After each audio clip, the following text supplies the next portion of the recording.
All right, so we're going to start the compensation committee here. It's 9 a.m. And we're going to start with election of a new chair and secretary. And I'm going to start this thing out. I'm going to nominate Anton for our chair. Yes. Do I have a second? Yeah, second. All those in favor say aye. Okay, I'm going to nominate Greg for secretary. Second. All those in favor say aye.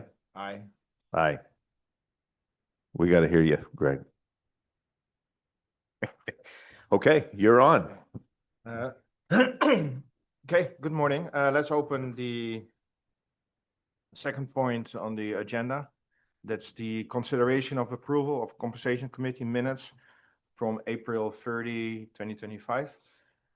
And I propose that we approve the committees. Do we have a second? The committee minutes? Second. I second. Okay, any discussion? Nope. Okay, open for approval for voting. Aye. Aye. Aye. Okay, so the committee minutes from last year are approved.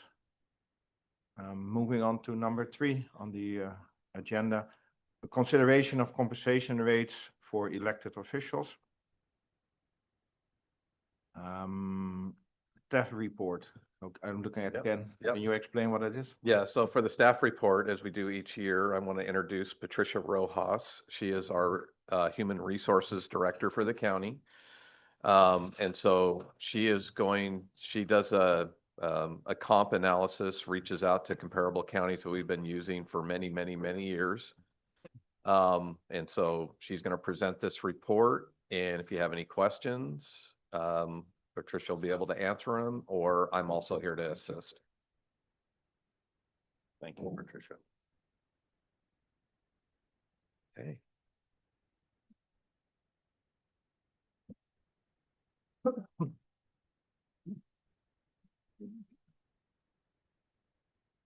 It was negotiated.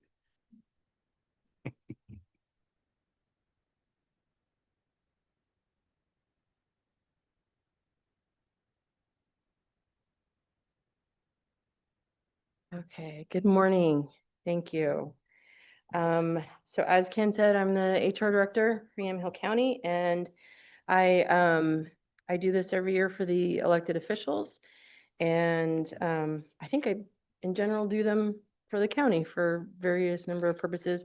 I do these I just want to give a good shout out to my teams who help. And this year, Krista Sieber and Nicole Brio did a big lift on this one. So very appreciative of the two of them. So we start off with our elected officials, with the commissioners being first. And these are not our regular PECBA comparable counties, but these are counties that we picked several years ago, and Many years ago. many years ago, and we've just kept them the same. And they're a little different. I think it gives a pretty good cross-section of our area. And the numbers in red that you see in front of you, a red percentage denotes that those that we are under that county. We are below the average. And if you, in subsequent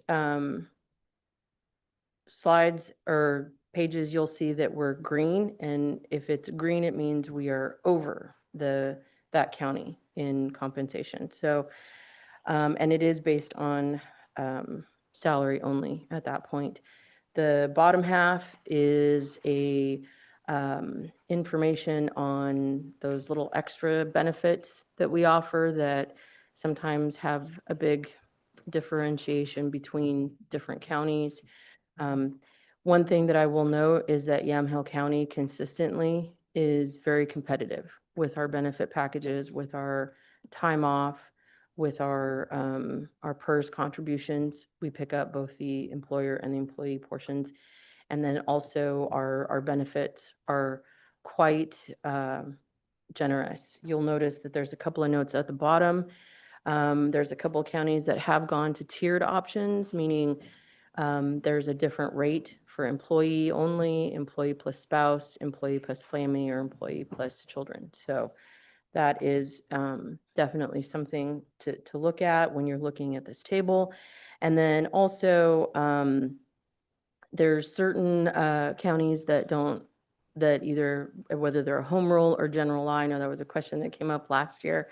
And so based on how their structure is of that particular county could affect whether or not they have that position, number one, or how that position acts. And so those Yeah. are some of the other little different, Just to, if I Go can ahead. help clarify, yeah, because if it's a home rule county, so they're subject to a home rule charter, you might see positions that are elected in our county that are appointed Mhm. in those other counties.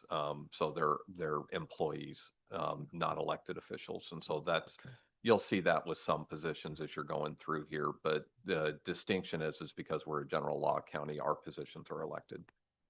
Correct.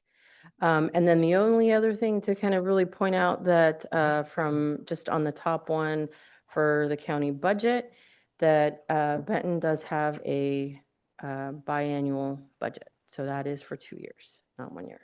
Just to say, just to call that out because it's pretty high. So any questions on our commissioner rates? They've Can I been- ask Yeah, one go for question? it. So you mentioned that the comparison counties Mhm. have been chosen like Mhm. 10, 15 years ago. Yeah, way Probably for before. good reason. Before my time, I do not know the reason. I apologize for no, why they and were that's- chosen. I could Yeah, go ahead, That's Ken. fine. I was just wondering because things are changing. Right. Is this still a good representation? I believe it is, because when you look at it, because there's two things. When we do compensation studies for collective bargaining or for our own, especially for collective bargaining agreements, here, under statute, especially for arbitration rules, we look at, it's basically 6 counties. It's the 3 population up, 3 population down. Mhm. But then we also, at times, will also factor in geography as well. And so what you have here is most of these are the same ones that we use for other comp studies, for other positions, for collective bargaining. The one anomaly is Marion County is in Mhm. here where, which was substituted because actually the next one, if you're going up, if the third one up, it's Deschutes County. So historically, Marion County was included instead of Deschutes County because of geographic, proximity. Mhm. And so that's why Marion County has historically been used as part of this. And then Columbia County is, I think that would be, I think that's 4th down, or because we It's don't. fourth, yeah, 4th it, down. So, yeah. so, I mean, because like I said, we usually do 3 up, 3 down. So 6, and here with the number of counties and substituting Marion County for Deschutes County, that's why this is in here. And then we don't typically use Columbia Mm-mm. County because they're 4th, they're like the 4th one down, not Well, 3rd. actually, I think fourth is Umatilla, Okay. but I think it's even, it's Yeah, further down so there. that could be geography as well. But it's geography, yeah, because it's, Yeah. The reason why right I'm there. asking is maybe some counties are growing much faster than us or Mhm. growing less, or maybe something else has changed over the last 10, 15 years. But you looked at the committee and said like, this is probably still okay. yeah, and we do pull county population every year. So this is an accurate population count as from what we've generally accepted from PSU every year. Because again, Yeah. this has helped to guide the discussion. We kind of go through the same thing for collective bargaining, because again, 36 counties, 36 different ways of doing things sometimes. And so trying to pull some comparisons, so you'll see that, it's based on population, some geography. You look at the kind of the size and scope, the number of FTEs. You look at the size of the budget, all that information's to kind of just help, so you can make informed recommendations and kind of be able to compare and contrast between the various counties. Mhm. And I will say that our commissioners, just to kind of end the final note, are behind, and they have been behind for several years. Yeah. Compared to our other counties. Okay, so flipping a very large page over, if we look at the sheriff, Normally I save this one a little bit for last, but it got printed this way, so we'll go second. So the sheriff in other counties, as you'll notice, there's, 4 that were above and 3 that were below. The biggest thing for the sheriff that I would like to note down at the bottom is there's an OAR that says that our sheriff has to have at least $1 more, make $1 more than the highest paid employee. And so in Sam's organization, that's going to be the undersheriff or the captains, which are the positions directly below him. And so we called that out just to illustrate that we are in compliance with that, even with incentive pays.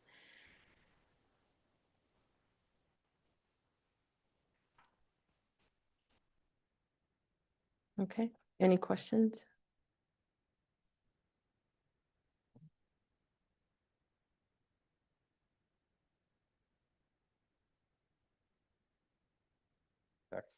Next, all right. And if we flip it over, the next one is the treasurer. This is kind of a different position in most counties. For example, in Benton County, the treasurer, since they do have a home rule, it's also the CFO, and their treasurer oversees all finance operations as well. And so there's, and then in Columbia County, for example, their treasurer position is currently held by the tax collector. So there's a couple of dual hats being worn there in other counties. But again, in Columbia, those numbers are blank because it's currently vacant. So Polk County also has a similar situation that we have where it is a part-time position. So that way you see the green on the one Polk County, because they also have a part-time treasurer. And then not that benefits are here, but it's due to the part-time nature. So benefits are, you have to be over 0.5 to get the benefits on that one. So I have a question here. Yes. So I see a huge discrepancy from county to county on this one. Mhm. So for example, in Benton, Mhm. where you have an appointed treasurer, Mhm. we're talking about $200,000, over Mhm. 200K. Mhm. And then all the way on the other hand, in Polk County, it's 12K. Yes. Yeah. That's like that's a big ratio. Yeah. Can you explain that? Or? Yeah, it's like that in every single county, handles their treasurer positions just a little bit different. Mhm. I know of Polk County, Deschutes County. Is Jefferson County? No, not Jefferson. Is part-time. Right. Mhm. So each county, because the treasurer position and how it's been historically set up and run, it all depends on the duties and how they're functioning. Much like in our case, like you compare to Benton County. Benton County's home rule. So that's an appointed position. So that would be essentially the duties and functions of the treasurer would fall into a position like Mike Barnhart's position with their county. And then, and then other counties, I believe, I'm trying to remember off the top of my head which one. I'll probably rely on Patricia to clarify this. In other counties, they have their elected treasurer is full-time, and it's Mike's position. They don't have a Mike's position as a finance director. So the treasurer is elected and is also the finance manager Yes. for the county. Mhm. And so, and then other, so everybody in Polk County, Deschutes County, which isn't on here, but I just know Deschutes County in conversations with my peers, in Yamhill County, ours was set up and it was a decision by the budget committee and compensation committee and things many, many years ago, that there was a lot of duplication because we had a finance manager who runs the day-to-day finances, the audits, oversees payroll, does all those functions within the county. And the treasurer, really the portfolio is those investments and signing off on distributions. And there are some functions that the treasurer performs, but most of the work is performed by Mike and his department. Mhm. I don't know if that brings clarity, because this is a tough one to navigate, because almost it- every county has this I- discussion. And it's hard to compare. Yeah, no, at the end, Yeah. I'm here like, okay, so we have a treasurer, I see an amount here. Hmm. And one of the first things you're like, so how do we compare? Are we reasonable? Are we below average? Are we above average? Mhm. And for the other positions, I think Yeah. it's a good comparison. But for the It- treasurer, I'm kind of in the dark. Yeah. Yeah, and it's a hard one to compare just because of the delineation of duties in different counties. And like I said, some of these ones where you're seeing like the 617% over, those duties encompass a lot more than just managing that financial portfolio. And then there's Um, some positions, because I believe Columbia County, the reason it's Mhm. vacant is nobody files to run for it. And so it's fallen under Correct. another position. And Correct. so, that's the other situation that comes up. at Mhm. times. And in Douglas County, I believe, they have a unique situation with somebody who went semi-retired and then is doing some of the duties part-time, which is why you see, that salary being at 31,762, which, when they do have a fully elected full-time person, then that may change. So you may remember we had a discussion yesterday or the day before Mhm. about this typo about the 0.4 FTE and the 1.0 Mhm. FTE on the treasurer. Right. If you would estimate the amount of time the treasurer puts in there, would it be closer to 0.4 or to 1.0? Or is it a, I think you'd have to ask Yeah. the treasurer. yeah, 'Cause, she, I'd be hesitant to, because I don't oversee elected officials.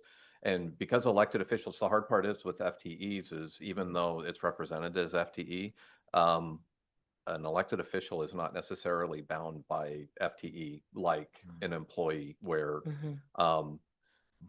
this is a salaried position, and it's up to that individual elected official on the hours that they work. And because yeah, it officially says in the last column, yeah, comments said part-time position 0.4 FTE. correct. Mhm. Yeah, we put that in there just to help guide. That was how the original salary, if you go back to when it was originally changed to what was reflected as a part-time position, because essentially, and I want to be very careful, because a lot of this really predates me, so I wasn't specifically part of those conversations, but I've seen the meeting minutes, and I know a little bit of the history. But at one point, the treasurer was a full-time position within the county, which meant, a full salary. And when the budget committee and the compensation committee at the time, and this predates, this would have been 3 treasurers ago, if my math is correct. They made the determination to, well, really, the treasurer does the investment portfolio. It was that compensation committee that determined this is what's in the treasurer's portfolio. And we believe it is a point, whatever. I don't know the exact FTE that they used to determine that. And then they made that salary reduction based on that FTE, but it truly isn't like any other employees where there's a true FTE reduction. And so they set the salary rate. And when you see the even 30,000, there's been at least, I can think of a couple times in the past where this compensation committee and the budget committee has approved pay increases that were just flat pay increases, kind of like what is done with the DA's position with the stipend, where they just, well, Mhm. we're going to give you another $3,000 per year for this position, and that's where, so it's a tough one to apply a compensation study or a logic to it. I completely understand where you're coming from, because as someone who does a lot of comp studies for collective bargaining and market analysis and things like that we do for determining salaries for positions, it gets, we're into gray areas when it comes to elected positions, and that's why we get to go through Okay. this fund every year. The position as it's used right now is basically a bond portfolio manager. Mhm. So, I mean, you could hire a bond portfolio manager for probably less than $30,000. Mhm. There's some reporting that goes on, but that would come with, if you're hiring a service, that would come with that. Mhm. And if there were other treasurer duties that were involved in that interacted with finance in a bigger way, or the Mhm. board of directors in a bigger way, then it would be appropriate to pay a higher salary. But in this case, in this county, it's not. Mhm. So it's almost, and I hate to say this, but it's almost a redundant position. Because you could third party that out for less money and get probably just as much. Because people working in that position, I think the former secretary or treasurer was doing the same thing. They were probably doing more, Mhm. but there's nowhere really to showcase that work because that's not a requirement in this county. So, it's a bond portfolio manager. That, I mean, if you really Well boil done. it down to what it is, Mhm. so Yeah. we're paying for an elected position that is doing a Mhm. limited scope job, and that's why they limited the time on it. And I will say, if you do take a look at the three counties, so ourselves, Polk and Douglas, and you took a look and you averaged it out based on their FTE per hour, they're all about the same. Mhm. So Polk is 0.2, so if you were to increase that to a 0.4, that would be 24,000 a year. So on an hourly rate, if you were to break it down to that comparable level, they're all about the same. Okay, Okay. thank you. All right. All right, moving on to assessor.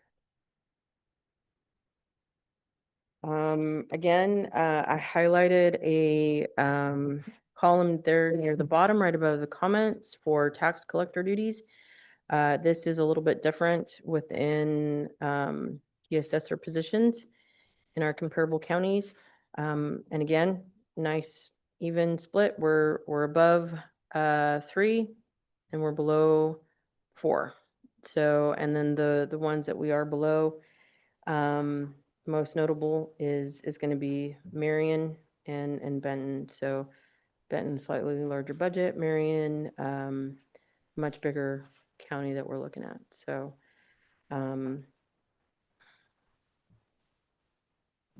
pretty straightforward. Any questions on the assessor position? Just for me, as a reminder, what was the COLA rate this year?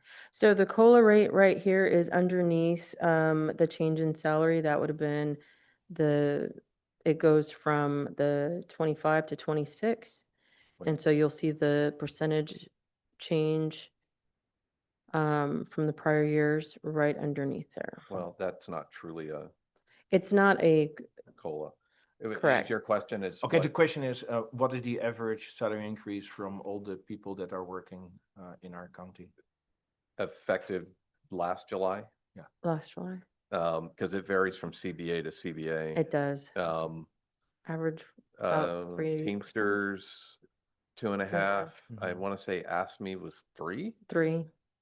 Okay, so 2.5, 3-ish. Between 2.5 to 3. Yeah, Yeah. I think most of them were 3, Mm-hmm. but those are negotiated with the unions. So Mm-hmm. yeah, yeah. And there's none right now except for Teamsters. July 1 is I think another 2.5. Or And BAPA. Teamsters. Yeah. This coming This July, coming July. 2.5. But no BAPA. one else because all those agreements are open. BAPA was Oh, ratified. okay. So we have one ratified contract. Thank you. All right. And then we have the district attorney. Next, just again, district attorney is a little bit different. You'll see that right above, there's a small number and that is their stipend. And the reason that you see that stipend, that is what the county pays. The salary is paid by the state. And And benefits. and benefits. And then so the annual salary, the number that you see there at the bottom is the state paid wage plus our stipend. And that gives you a total comp there. And then some counties have elected to also offer just some basic benefits. And that is, Yeah, you I know, think the like- big thing to note here is the district attorney is an employee of the state. is an employee of the state. And so, and the wages for all the district attorneys in the state is based on, it's a formula that the state has, it's based on population. So if you're under a threshold, 100,000, the rate is one amount, and if you're over 100,000, and so traditionally, you know, just like we do, there are a number of counties will also pay a stipend on top of the Mhm. what the state pays.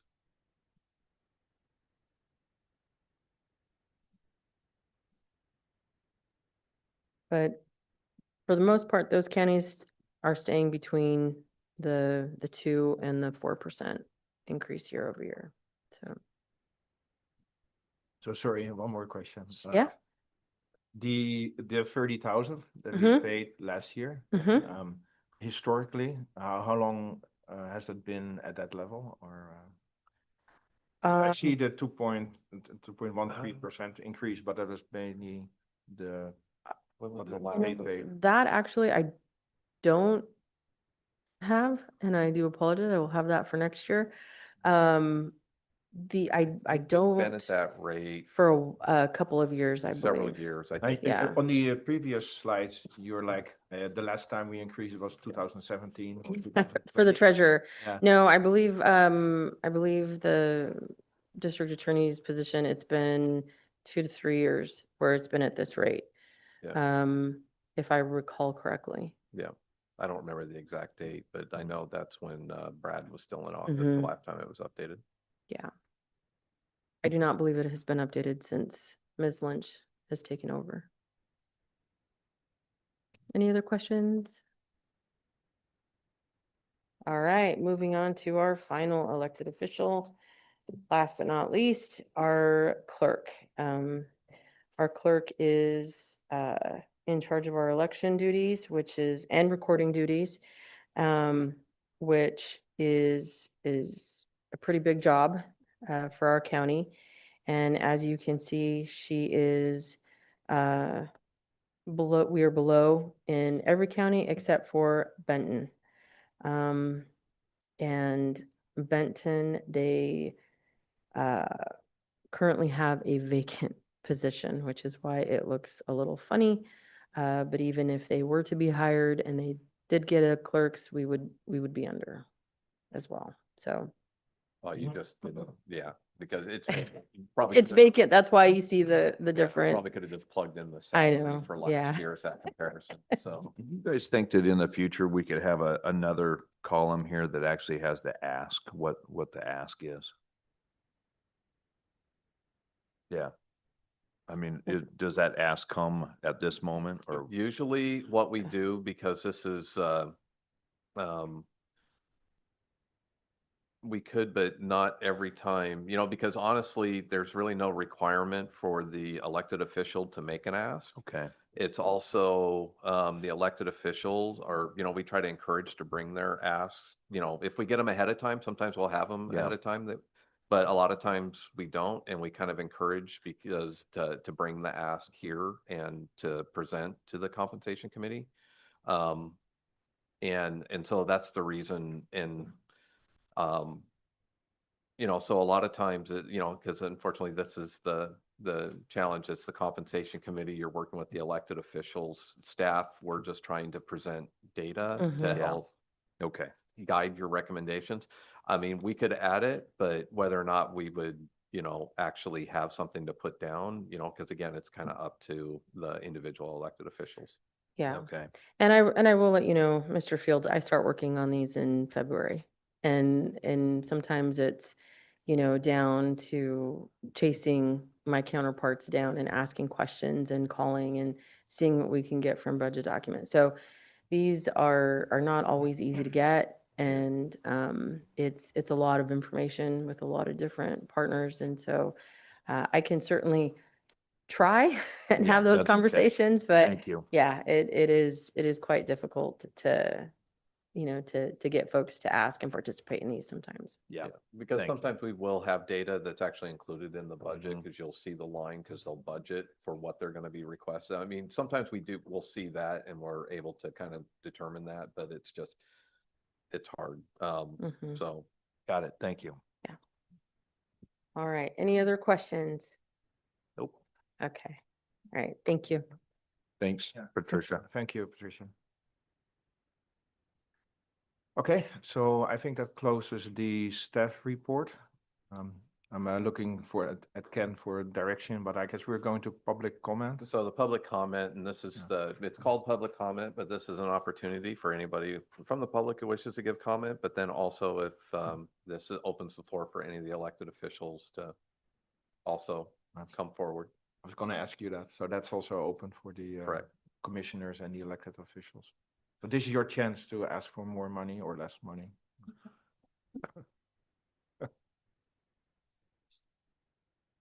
Okay, Sheriff?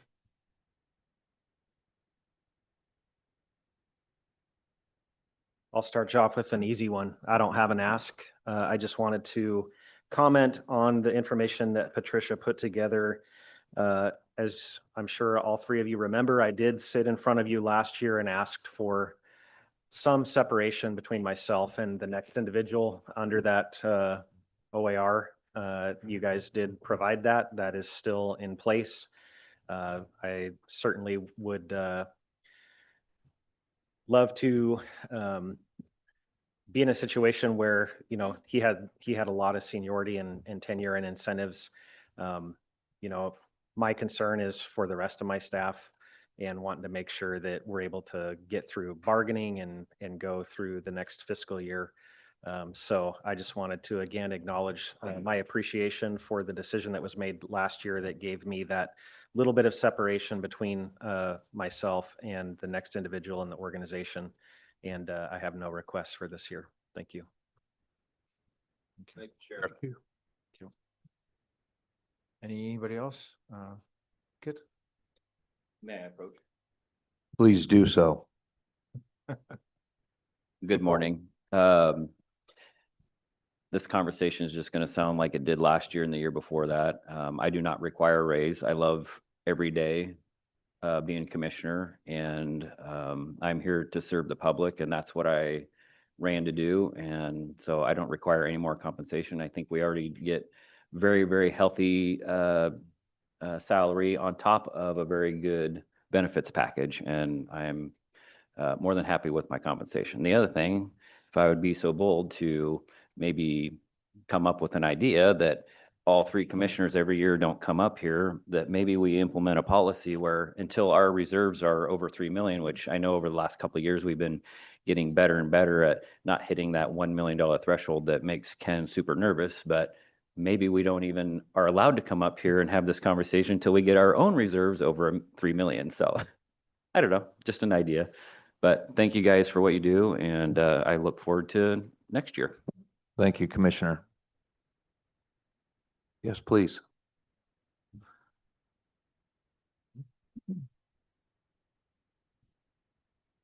Commissioner Sterrett? Thank you. Well, first of all, I just want to acknowledge the fact that there are a lot of people that are involved in this budget process. And I want to say that we have an amazing finance department. I see Tara on calls that she doesn't need to be on, lots of meetings, and she does a wonderful job. Mike is exemplary. What a gift to have him. I've appreciated everybody here. I want to acknowledge Administrative Professionals Day. Would look forward to celebrating that next week when all of this settles down. They really do work hard. And Ken has been an amazing budget officer over the years. It's an enormous amount of work. It's extraordinary pressure. And all of the challenges this particular year that have gone into this day, I want to acknowledge him.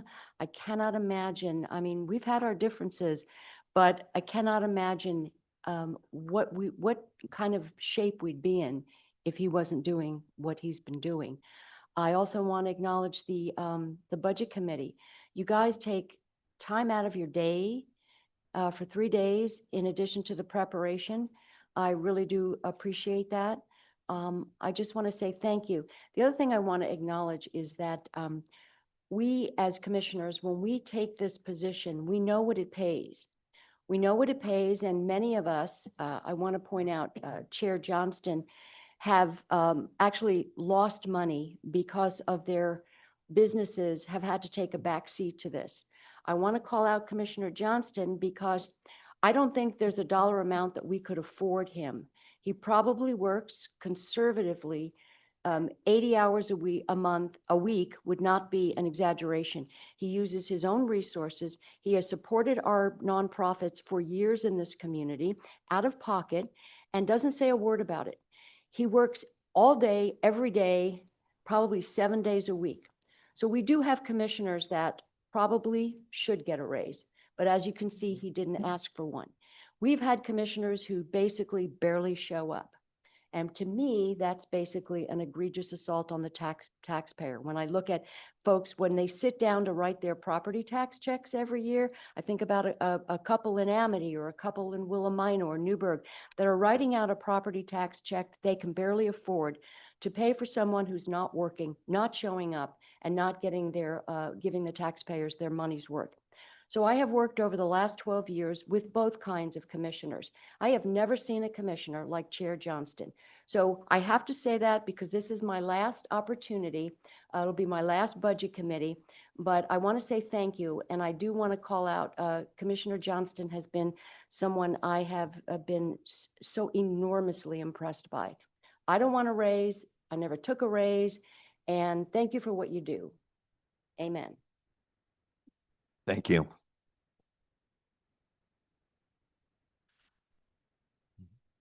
Commissioner King? Thank you, guys. And most of all, thank you guys for giving your time. I know this is a lot out of your own weeks and your businesses or retirement, but yeah, just thank you guys for grinding through this, hard 3 days and being a part of the conversation. And same as my colleagues, I'd just like to thank the staff. We see all the hard work that you guys put into this, and obviously this doesn't move without you guys. And as far as compensation goes, I'll just reiterate what my colleagues have said. I'm perfectly happy with where we're at today. So thank you. Thank you, Commissioner King. Well, I want to take this moment to thank all three of our commissioners for the hard work that you guys do. This county wouldn't be such a great county if we didn't have you guys here. Mary Starrett, I want to thank you specifically for 12 years of incredible dedication to this county. And it will be a sad day for many people when you are gone. And you have done an amazing job. And I'm proud to know you. And then, because I know we're still in the public, the one thing I did want to call out, because I was looking here really quickly, there is a request that's in your binder. If you go through the minutes there, you do have a request from the assessor. And so I was assuming Derek was also going to come up and talk about it. But I did want to call out that there is a memorandum in your binder under the compensation committee tab behind the minutes. And there's a memorandum that's in there. So before we move on to the next person or the next group, do we need to make any motions as to what we're doing here? Not at this point. Okay. As part of the agenda, it's still receiving public comment. it. And then once that public comment is complete and there's no one, then you can go into the next step, which is deliberations on recommendations. Super. Okay. Yes, sir. Thank you, committee. 14th year at this. See how we do today. So first of all, thank you for the time. It's got to be an enormous challenge to get presented this level of data in this short window in the next 20 minutes to try to make a recommendation. I get the difficulty there, and I appreciate the gravity of what the decision is, and I know you take it seriously. Over the last well, I think this committee's been together this is at least the third, if not fourth. So I'm thankful for the continuance of the same group. We can maybe build on some discussions we've already had. But I'll start with sort of the basics, and going back to the staff provided grid, we sort of tackle this one conceptually each year, and that is the validity of the comparables. And while there is an elephant on the page that says, I am also a tax collector, which is in half the counties in the state, that is a separate position. So it's not similar duties that are passed around, and it's either handled by the finance department or this department, whatever. Half the state has a tax collector. The other half of the state has a combined assessor tax collector. So it's more than a sprinkling of duties. It's an actual position and department. When I think about our office, although it's grown a little bit this year, we are in the assessment department and then the tax department, collectively assessment and tax. And this last year we added GIS. So as of December of 24, early 25, we started a process to bring GIS in-house to provide GIS services for the county. And July 1st, we launched the newest platform, and we now have GIS in-house also. So there's a third leg to the stool, if you wanted to call it that. So from a comparable standpoint, I find this challenging. In addition to that, I realize that we've got some close counties, but I think, again, the elephant on this page is that the metro influence for Yamhill County is significant. We can't avoid that. The cost of living in Yamhill County is the highest of all of these and blows away anything in Josephine or Douglas or Lynn. As an elected official for Yamhill County, you have to live in Yamhill County. So it's not, there isn't an option to choose to go to Polk County or farther away or whatever you want to do there. So the reality is, from an economic standpoint, I don't think this is a very good comparable either from a cost of living sort of a situation. So what I've done in the past, and I'll continue to bring forward again, if you've got your memorandums or remember what was added to the budget binder. I'll jump to the page 3, which has a tableized salaries for different scenarios. If everyone's got this in front of them, looks like this grid right here, third page of the memo submitted for the comp committee. But what we're looking at there, what I've looked at there is to say, first, looking at just the by taxes levied. So the biggest counties by what we levy. So what we levy is a reflection of what we appraise and what we value and what's currently in the county. That population indicator, that is a challenging comparable. Although probably one of the most comparable is Benton. So that tells you there that, budget and population maybe doesn't align the way it did 20 some years ago, whenever these were selected. I think a more appropriate comparison is what do we value? How much are we valuing? What's our scope and size of responsibility? What is the levy we generate? Who does that support? How many districts? How many functions? So going through that, in the average of the top 10 is 176 for the assessor tax collector, somebody that serves in both. The average for Metro is 189. And if we take Metro out, because that's been a concern all along, is we can't compete with Metro, although I would argue that we have the Metro influence. The top 10 without Metro is 167. And as of last year, Yamhill's now at 122.5. Taking that even further and saying, well, let's expand the scope of counties to anybody that's 100 million in taxes. Now, granted, yesterday I testified or gave hearing testimony that we were going to levy 200 million next year, and we will. We were 192 million this year. We'll be 200 next year. That's a 30 million increase in taxes over 3 years. I'm talking about putting back into the general fund. We're adding anywhere from 2 to 2.5 million per year to the general, and about 10 million per year to the overall distribution. So there's notable increases in revenue there. But when you look at anybody levying, over 100, then those same numbers, the assessor and tax collector is 172. take out Metro, you're at 161, and those who are assessor only are at 138. So statewide comparison, I tried to do my best to say, is it reasonable to bring in the largest 3 counties? No. So they're out of that analysis. But there's still an indicator of what a equitable compensation would be for assessor and tax collector. Turning the page to, any questions on that before we go to the other sort of? Yeah, I kind of a little bit confused. Okay. So I'm looking at this line also that Patricia makes. And what you are telling us is, to be fair, not very aligned with what Patricia is showing. Yeah. And I would definitely encourage the two of you to see if you can get aligned on your numbers. Right. And to give you an example, I think from the list that Patricia gives us, we're pretty much in the middle. I mean, there may be an outlier like in Benton, where the assessor is paid 204,000, which is an appointed position, but maybe there's a reason there. But in general, I think those two views on the same data don't align with each other. Yeah. I So- think so we- There is some reasoning for that. Okay, please. This is what I believe, and correct me if I'm wrong, Patricia, but this is a look at the 25-26 compensation. I'm projecting 26, 27 with my colleagues, so they have contracts and they're gonna get their whatever COLA, or if it's the first year, you get a market adjustment and then COLA. We were talking about this year's AFSCME adjustment is 3%, but in the first year of the contract, it was 7. So over 3 years, it's 13. So this is looking at 26, 27. What I'm asking for in my position for pay equity is a 26, 27 number.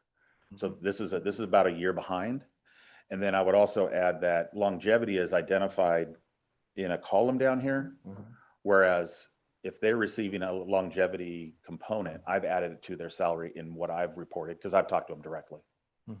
So this is a base plus some things, whereas I'm just giving you this is the salary. If that helps reconcile the variance between the two. So there's a 1-year gap, and then this is like fully burdened salary dollars versus this one, you'd almost have to build some things up. But I'm still, like, we just asked that the difference per year is 3% based on COLA, 2.5%, 3%. And yeah, that explains a little bit of the discrepancy. But I think you're talking, if I understand everything correctly, like $20,000, $30,000. Yeah. So one of the things I addressed last year was the difference between let's call it a market correction versus a COLA. The cost of living increases should be somewhat indexed to inflation, cost of living, whether you use the CPI or however you do that. What we've been dealing with in this position for a number of years is a pay equity issue where I am a department head for the county. I'm a core function for the county. We've covered all that.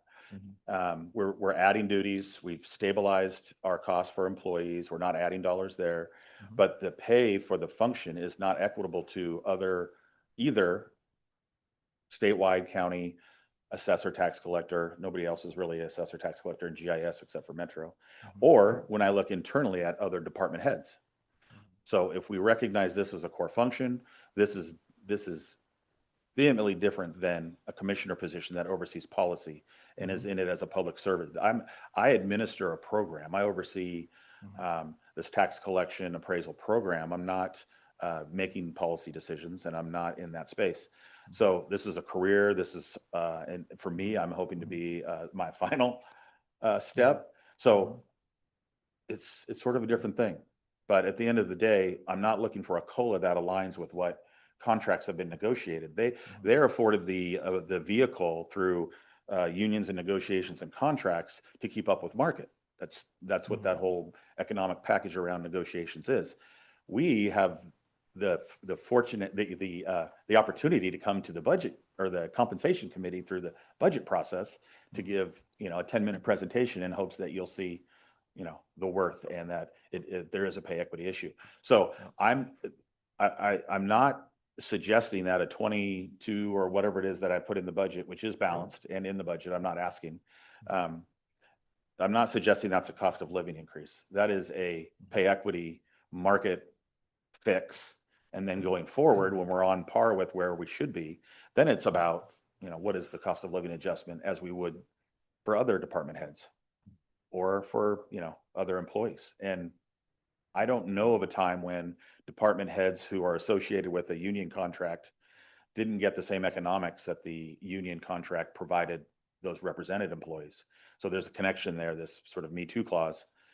So they've got theirs built in. The sheriff has his built in through statute. He's got to make so much more than his union member, or bargaining or not bargaining, but he's got to be one above or some dollar. And now we gave a few more above that. So everyone has a mechanism to keep up with what is fair and equitable.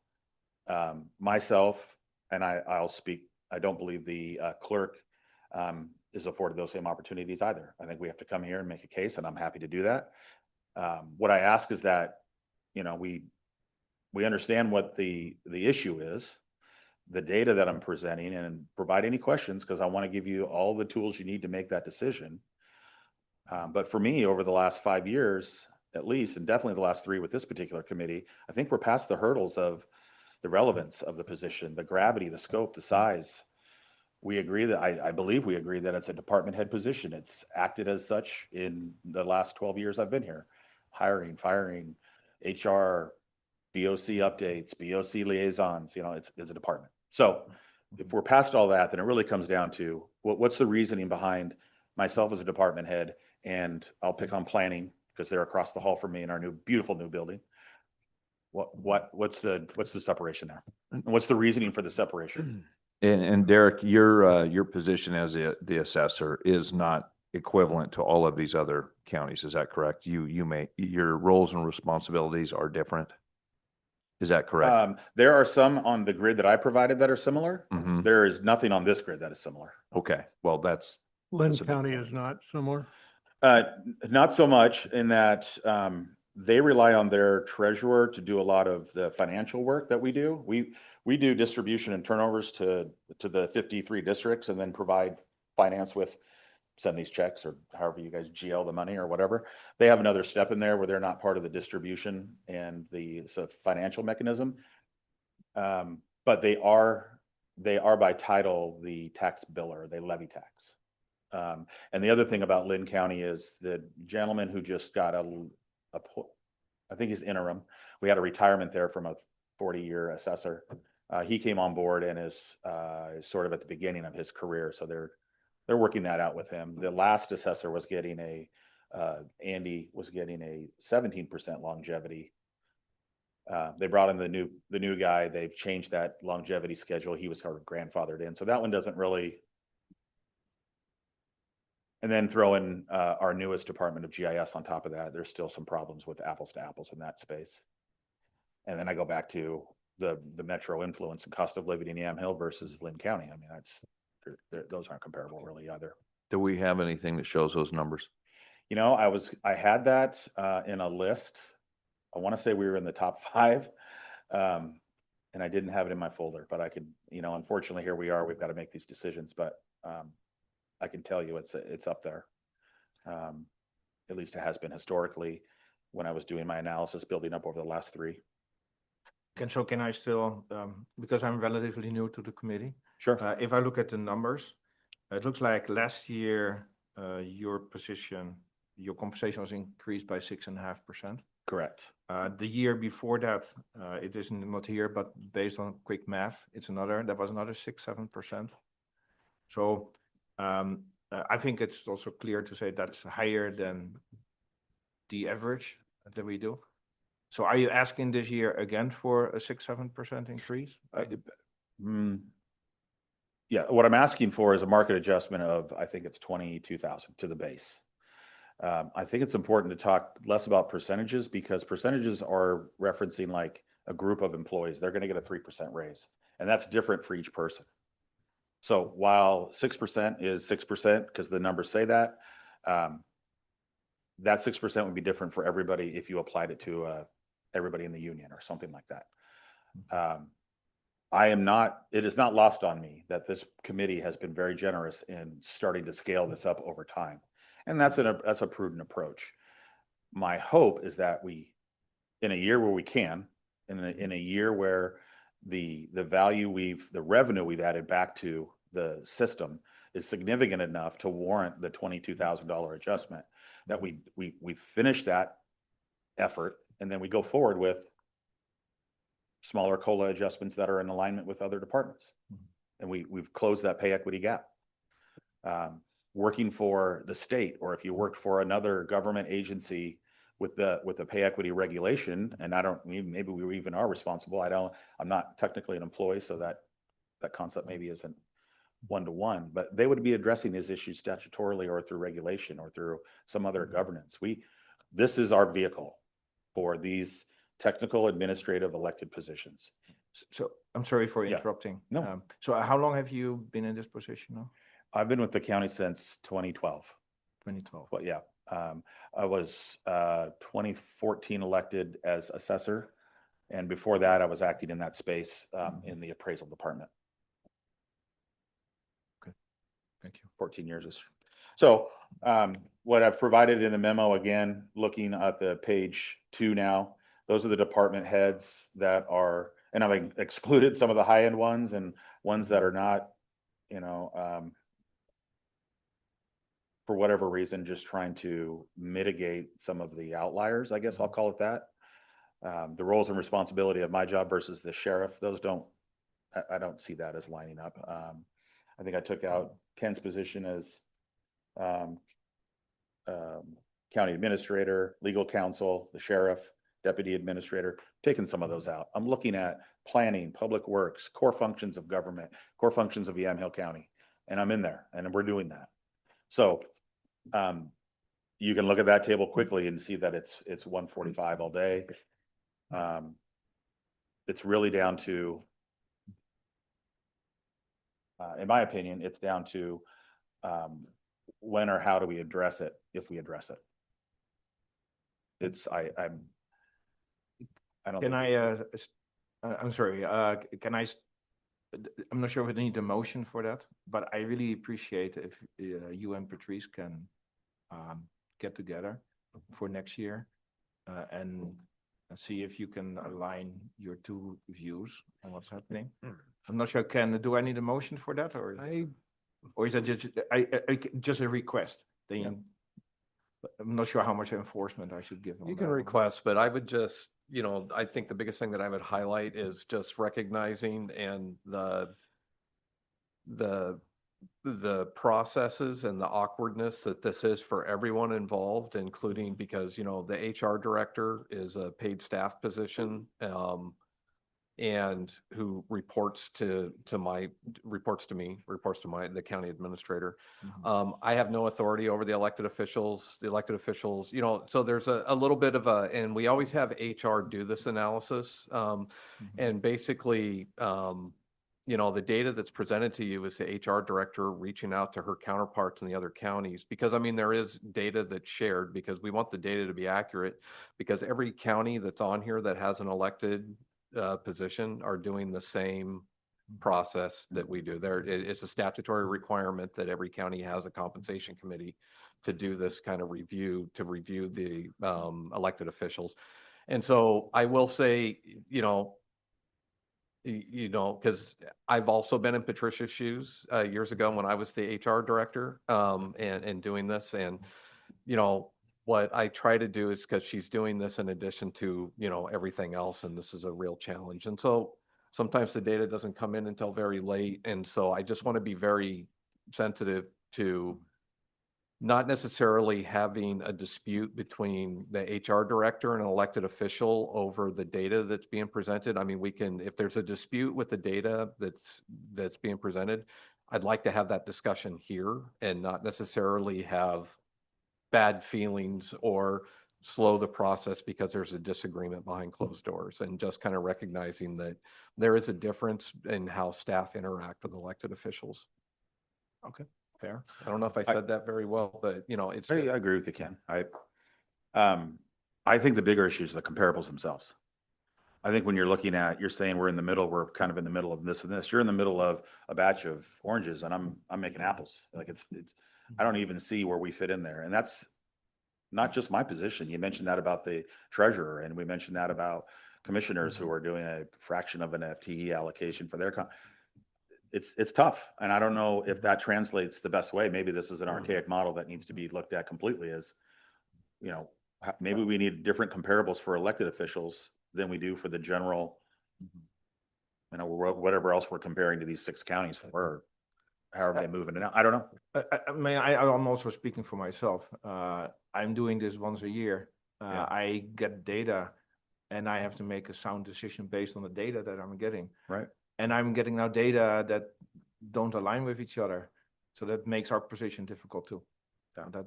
That's more where I am coming from. Hopefully that the comments about reconciling the two helps, because I did look at, I got this today too. So I'm sitting over here. Oh. So I take that to mind and I say we're off by $2,000 or $3,000. I'm attributing that to either I'm talking to them about what they've got in their budget for them this year, 26, 27, that's what we're here for. And this might be a look back, plus the adding up of all the other components and coming to a final number. So, And we typically don't do the look forward as part of these Yeah. studies because it all depends. Every county's at a different, their budget calendar, their compensation committee calendars are completely different than ours. So Yeah. that's why we always look at, when the data that we pull, we ask for data that what's in effect now. And that's the reason we don't do the look forward. Appreciate your input. Yep. Thank you, Derek. all right, thank you. No questions? Everybody pay their taxes? Mhm. Okay. Paid my taxes. Thank you, guys. I appreciate it. Thank you. Okay. Any other public comments? Any other positions? Yeah. Thank you. Hello. Hello. Thank you Okay. for all your hard work. It's the last day. You're almost to the finish line. So I don't really feel like there's much that I need to ask for because the numbers kind of speak for themselves. I've been sitting in these meetings for 12 years now. I've watched it. Compensation committee has a hard job. The one thing that doesn't get compared is department heads within our county. So I'm underpaid according to other clerks. And if you were to look at department heads for employees working for the county for even 5 years, I'm underpaid. If you look at the county's salary table, I am in the same class and range as an office manager. So, and there's office managers who get paid more than me. So my question has always been to the compensation committee is what is the process and what exactly, you know, are we basing this on merit? Are we basing this on performance? Are we basing this on comparables? Are we basing this on the county itself? I don't feel Benton County is a comparable county at all. They did just promote their chief deputy to county clerk, and they started at basically the same wage as the previous clerk that they just replaced. So they're a home rule county. They get a COLA every year along with all of the bargaining contracts. And that's typically what home rule counties do. I will say that there are clerks in other counties who automatically get a COLA based on the bargaining. And so when they come to the compensation committee, what they're asking for is a market adjustment. So I don't have a specific ask. I would like to point out that the other thing with these counties is that I'm being compared to counties that have way less registered voters, obviously not Marion and Lynn. Douglas has, they're a little bit, they have a few more voters than us, but otherwise all of these, even Benton has only 60,000 voters. We have 78,500 registered voters. So I am overseeing much larger production than the counties, most of the counties that I'm being compared to. But thank you for your time. Ken, sorry, also just a question for you. If we, she mentioned something about longevity. If we get a new elected official, do they automatically get the same compensation? Or is there any aspect of longevity to it? So when it comes to the elected official salary, So when whatever's recommended by the compensation committee that's fully approved by the board, that sets the salary for that elected position. So if you set, as an example, you set the salary for a commissioner, whoever's coming into office in January of 2027 will have that salary. So it is setting the compensation for the position. Okay, so there's no longevity component. There's, Yeah. not necessarily, no. Okay.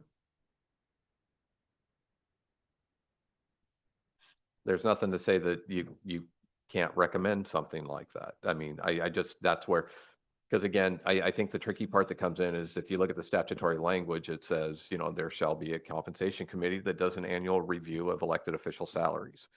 It doesn't tell you, doesn't prescribe how to get there, what needs to happen. The sheriff's position is the only one in statute that has specific language that says shall not, you know, shall make more than their highest paid employee.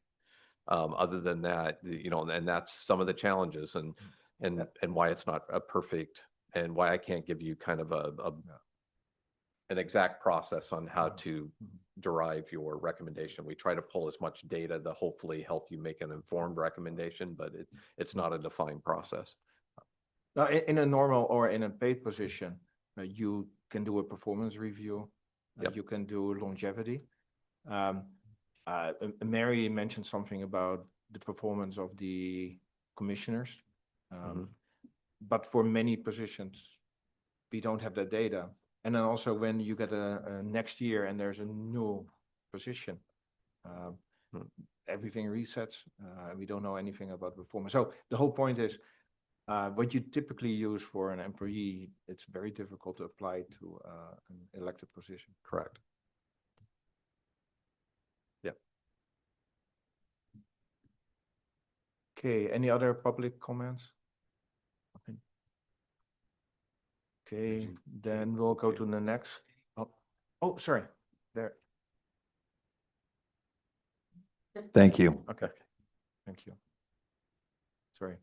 And I will say, thank you, Carolina emailed me. The last time that the stipend was increased for the district attorney was in 2022. Okay, thank you. And do we have anybody online? Okay. If everybody is okay, then we'll move to the next point on the agenda, which is the deliberation and approval of the recommendation to the budget committee. And please to help me out here. I was planning to just go per position. Yep. And then have a Debate. motion and a discussion. Yeah. Is that okay? Yep. Oh, okay. And I'd like to follow the order of what, let's say, in Patricia's handout. So that means that we will first do the compensation for the commissioners. Is there any discussion? I'm going to recommend that we follow the advice from our commissioners, that we just hold the line exactly where we're at. Is that in motion? That's a motion. Second. I have a second for the motion. Is there any discussion? Which is just myself. No, there's no discussion then. Okay, then we have a motion and a second, so we can have it open for voting. And then Who you can is just in call fa- for the All vote. those in All in favor. favor, say aye. I'm sorry, I'm still languaging. That's okay. Bear with me. Okay, so we call for the motion. Who is in favor, say aye.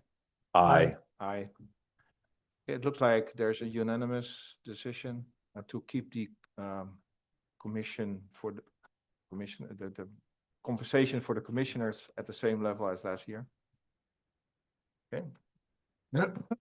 Next in line is the sheriff. Any discussion on the sheriff's Yeah, recommendation? so there's going to be raises that are going to happen, and he's going to automatically get a raise. I'm sure that's exactly how it's going to work, and we're going to make sure that we fall into the legal written document that says that we have to be at least $1 more or whatever the number is. So I say, let's leave it exactly how it is. He hasn't asked for anything. So we are following the OAR recommendation. I'm not sure what the number is there. Because Just your for my analysis on the report, Patricia, is that the comparison of the undersheriff, does that anticipate the COLA that comes into effect July 1? It does not anticipate anything, Mhm. but it's, But we know there's a 2.5% COLA that's in the Teamsters contract that. But that only comes into effect if he's bumping up against that. Correct, So it really, there's no effect right now. correct. So the motion would then be, we just follow the legal requirements, Yes, and no raise. no raise? Yeah, Okay. correct. Second, So I have a second. Is there any discussion? If there's none, then I'll call for the motion to keep the salary the same and follow the OAR. Yes. Okay. Anybody who is in favor, say aye. aye. Aye. Okay, that's unanimous, I think. Next one is the treasurer. Is there any discussion on the compensation for the treasurer? This one, I have some concern on this one because it's a very limited position and it's not being fully utilized. And I think there's an opportunity for some restructure here that could aid both the treasurer's position and also our assessor. Because in most cases, the assessor is not the collector. And maybe it's an opportunity to restructure and create a position that has the treasurer and the collector's position together. And that would take some pressure off of the assessor. That would fill out this position. You'd be looking for a different type of candidate. But the person collecting the taxes is also controlling the bond portfolio. And that does, in my mind, at least make some sense because it's an allocation of assets. And so I think this position as it sits is in a position that actually, if it's just isolated to what the duties are, should be farmed out to a bond portfolio specialist. Is this within our purview right here?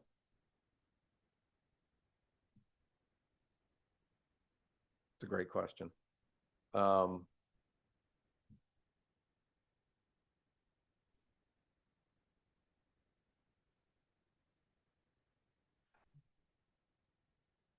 I'm trying to think. We can do a proposal for the. To eliminate Because this we're position. only recommendation right now. Right. Well, it's one of two. It's either eliminate it and sub it out as a We- third party. We Or- cannot eliminate the position because it's a defined position that the Yamhill County is obligated to have an elected treasurer. Okay, then I would propose that we incorporate that in with the collector's position. And that would take a burden off the assessor's office and make a full-time position for the treasurer. Yeah, and I have to think about the mechanics because if I understand correctly, and this is one where, I mean, if there's a recommendation to proceed with that, I would probably have to figure out how quickly I could get a legal review. Because if you're talking about, if I understand correctly, if we're talking about reassigning duties or functions from one elected official to another,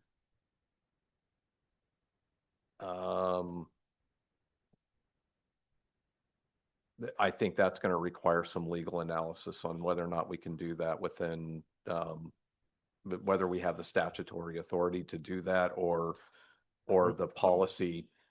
And I don't have that in front of me to be able to, because I get it that every county you see that maybe the tax collector functions were assigned to different positions, but that would require some legal analysis on whether or not we can actually do that. I'm going to make the recommendation that we just leave it exactly how it is and we make a recommendation to our board of commissioners.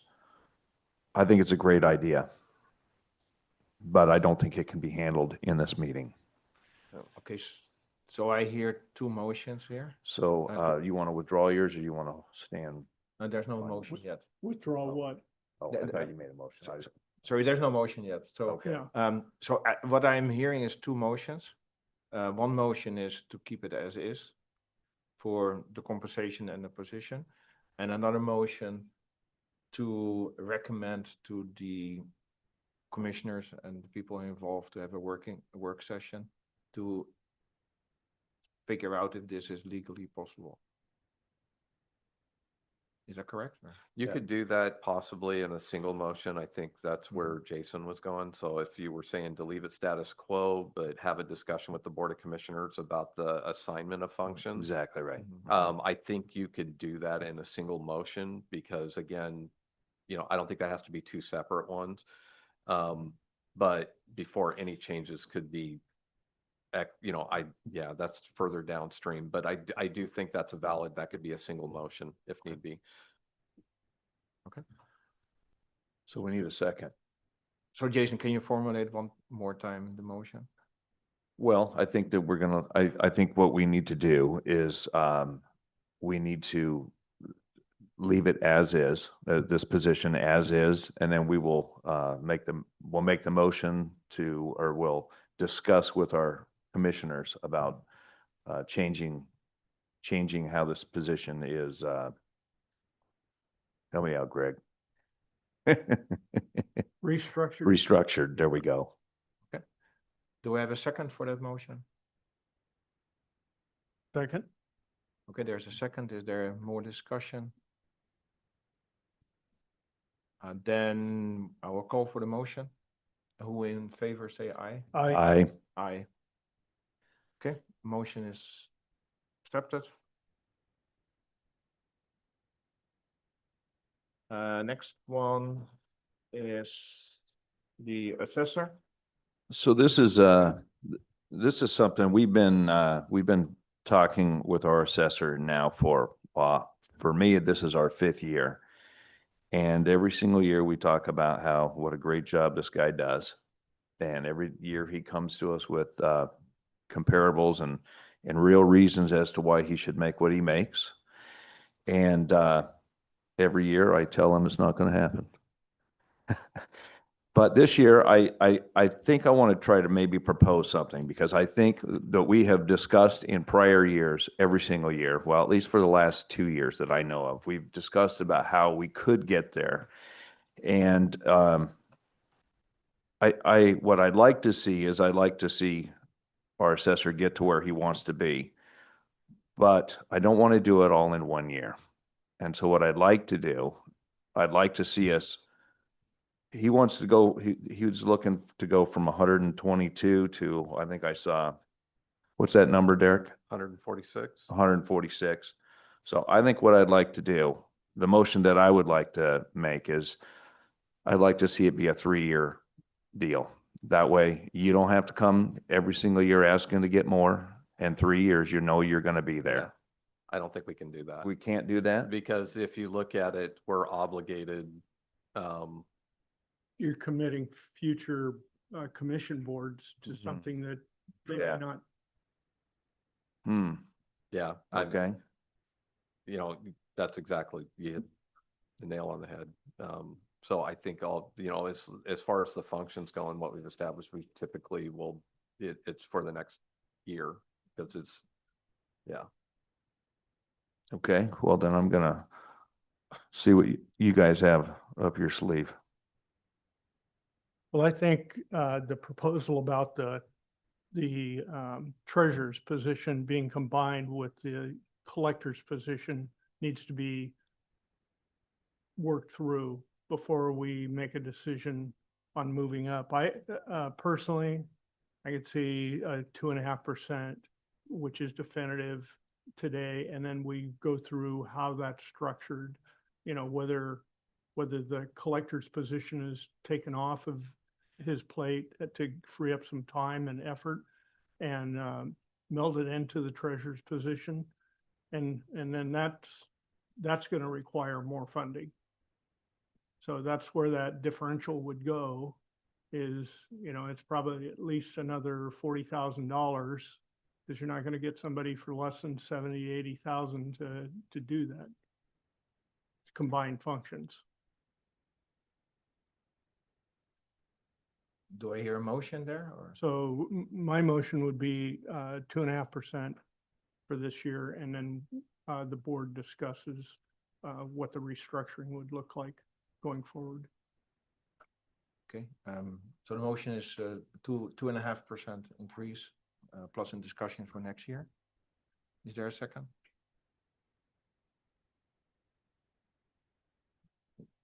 There's no second? You can be the second. No, I don't want to be the second. The motion fails. The motion fails. I'm going to say again here, look, I know that we had a discussion last time, and I think, Greg, you actually brought it up, that we have really good people here, okay? And I think you even said in the last one that we need to bring that salary up. And I will say this, we have it in the budget. It is in the budget, is that correct? Correct. So I'm just trying to figure out what I want to say here. So, at the very least, I'd like to meet them at least halfway there. That doesn't get us all the way, but it gets us closer to being, So what happens if you restructure then? well, I'm not sure that if you're saying that it's going to cost another $40,000 if we're going to restructure. That doesn't sound sound to me if it's. Well, you go from a part-time position to a Mhm. full-time position. Uh-huh. However, those dollars got to come from somewhere. You mean taking somebody who's currently working part-time? And how much is that part-time position paying at this? 30,000. And so then you're going to go full-time at 40,000? No, you're not going to get anybody at 40,000. I didn't think so. full-time. So, So that's a significant raise in the overall budget for elected officials. mhm. You're talking about at least another $40,000 minimum to hire a full-time treasurer slash collector, tax collector. If I may, if the committee's okay, Okay. and there might be some questions for Derek too, but because the one thing that I just, the reservations that I have and where I'm trying to be really cautious with is when we start talking, because of course, each of the elected officials, they have statutorily defined functions that they perform. And I have some question marks around the tax you know, if that, and the mechanism for moving those functions from one elected official to another, you know, some of them, it's clear cut, you know, you can't take elections and move it to the sheriff necessarily because that's, you know, what the clerk does. I know you.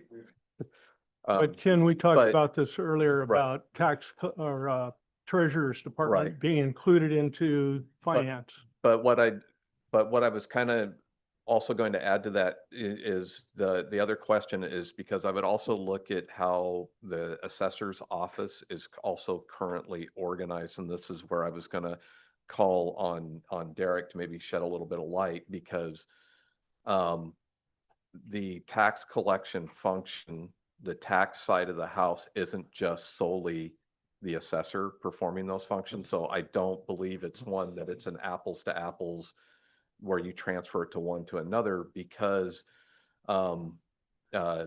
you have a I'm forgetting titles now because I'm on the spot here, but I know Eileen, who just retired and is a deputy tax collector. And then you also have how many FTEs or other staff that just support that tax collector? 5. But that's reasonable that those job functions would follow that lead. So if the tax collection position is incorporated, then Right. all those functions would Right. follow. But I just You're wanted to just just. moving Right. from one bucket to the other. I just wanted to just highlight that the implications of shifting those functions also would have an impact to the FTEs within that department, because if you're talking 6 FTEs, that are currently within the tax office that also has a policy impact. And further discussions, because it's not just shifting those functions under another elected official, you're shifting 6 FTEs that would also come along with that. And it's not to, yeah, I just wanted to share that little bit of extra information just so you're kind of aware of kind of the downstream effects and some of the discussions. And I think some of the hard parts, because again, I don't, there's some analysis has to be done, and I recognize the hard work. I just wanted to share this little bit of extra information and just realize there's some additional downstream effects with doing something like that. Yeah, no, and I'm definitely actually aligned with what you were saying, Ken. I think I'm missing some information. There's some unclarity. We are restructuring. I don't see a justification also to the people who are paying our tax to give a significant raise that is out of the ordinary. This is also an elected position still.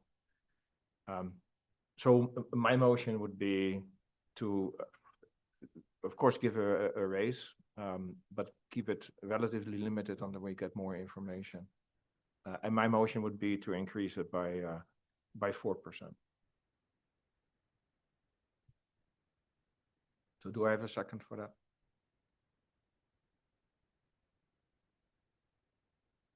I'll second it.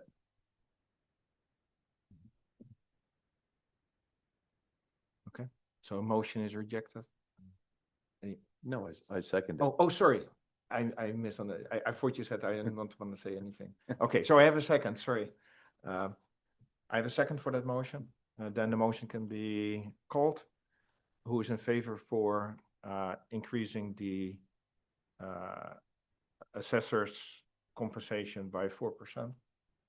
Aye. Aye. Aye. Okay, motion is accepted. So if we could go back to this other thing here, does what you're suggesting, I think it's a good idea. I think it's something that we should look at, as far as farming it out to another entity versus putting it in-house. It will actually cost this county less money. Mhm. So, No, I kind of agree that we need some more discussion about this. yeah, I just don't want to do it today. yeah, that's good. And you're always free to have that, because the next step is when we reconvene the budget committee, Mhm. you can also have this conversation. I know they're sitting in the audience and hearing this, but we could also add that as when you're presenting the recommendations to the full committee, you could have that discussion. Yeah, because I think this decision is not our decision. Right. But it's the commissioner's decision. And then based on that decision, we can make next year a recommendation for a different salary increase. Okay, next one is the DA, the district attorney. Is there any discussion? There was nothing asked. I think that we should just honor that. So the motion is to keep it the same as last year, so that's 30,000. Yes. Okay, do I have a second for that? Second. Okay, I call for the motion to keep it the same as last year. Everybody in favor, say aye. Aye. Aye. Aye. Okay. Next one is the clerk. Any discussion on the clerk? Well, my position on this position here, on the clerk's position, is she did not ask for anything, but I also know that there was times where she didn't ask for anything and didn't get anything, and then we had to play catch up. Well, I think she just didn't put a line in the sand. She did ask for something. She asked for an equitable assessment between what her salary is and the comparables. So, Yes.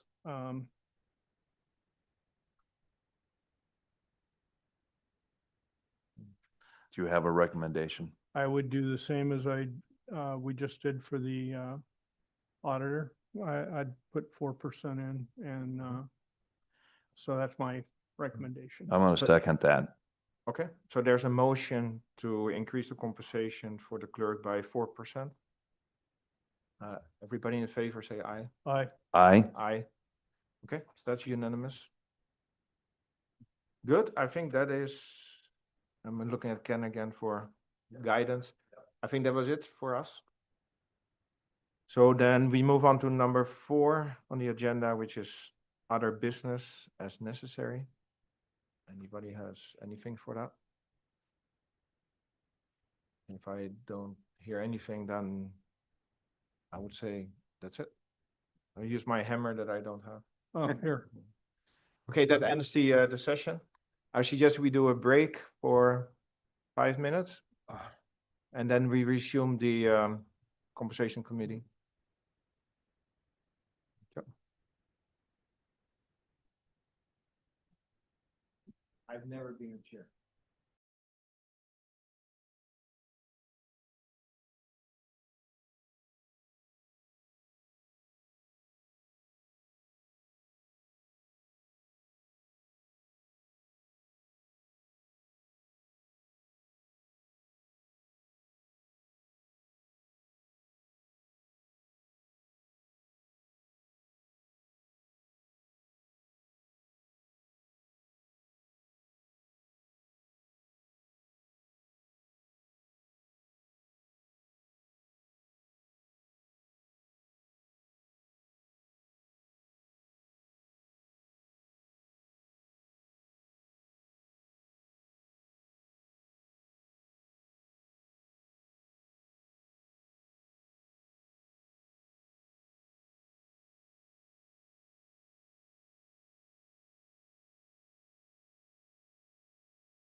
Oh, yeah.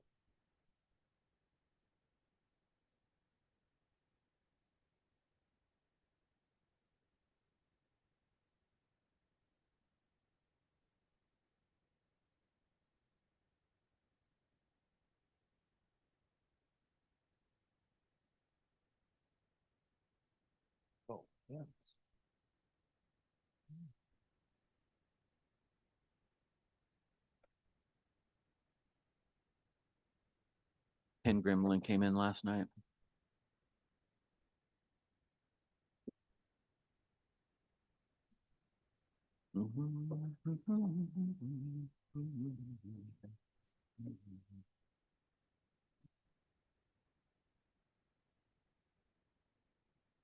All right, I think we're on deliberation and discussion.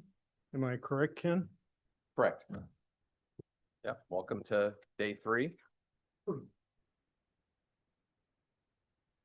And now historically, because I know, I think we have a loose agenda, but typically how we've done deliberations in the past is, while it's still fresh in everyone's minds, we usually go through the compensation committee's recommendations first, and then we can go into, and then I have a handout for kind of tracking the add back requests and other requests that have come forward during the budget process that that I'll You also want that hand out out. now, or? I can hand it out now. I just.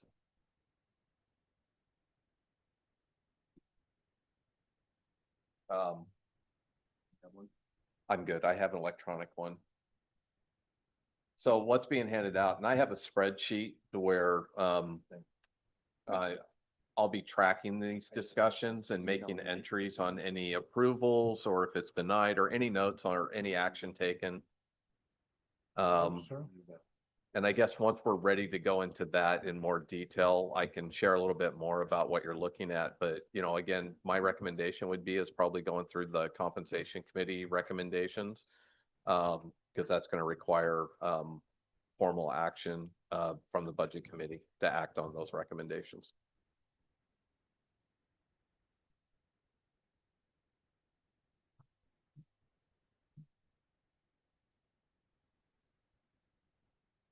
Do we want to go line by line down this?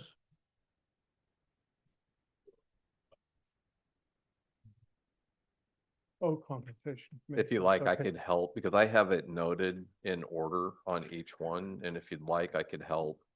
If you're okay with it, Chair, I could help facilitate that elected position by elected Why position. don't you go ahead and just take us through it? Okay. And then, okay, so the first one up is commissioners. And there was no request, and the recommendation from the compensation committee was no increase. I would move that we take the recommendation from the compensation committee. Second.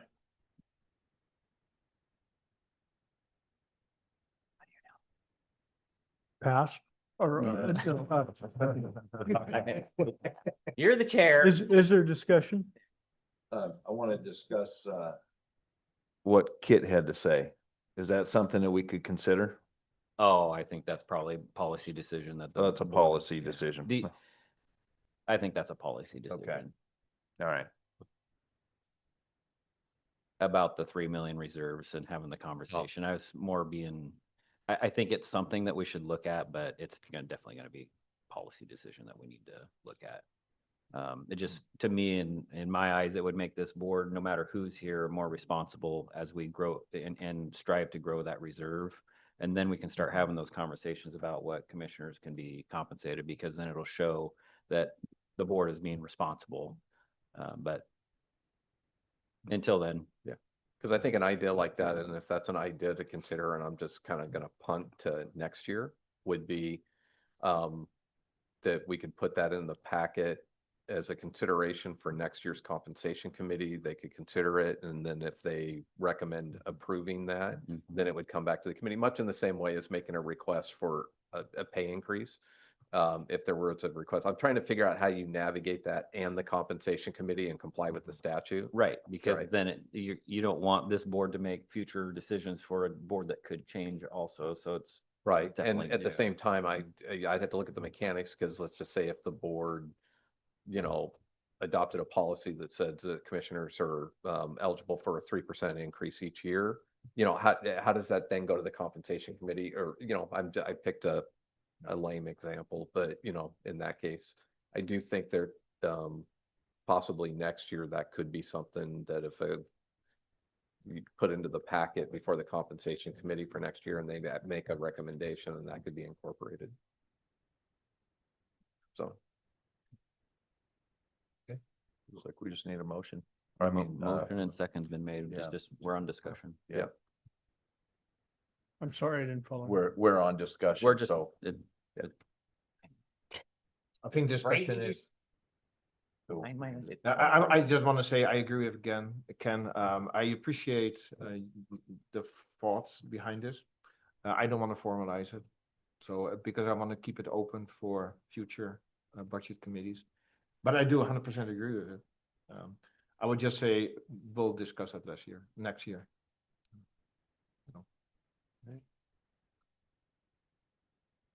there's no further discussion, you can call for the vote. if Okay. you'd like. Those that are aye, Aye. Aye. okay, passes. Passes unanimously. Sorry. Realize I'm guiding this. So the next one is the assessor. The request was to increase to 146,000. The recommendation from the compensation committee was to increase the assessor salary by 4%.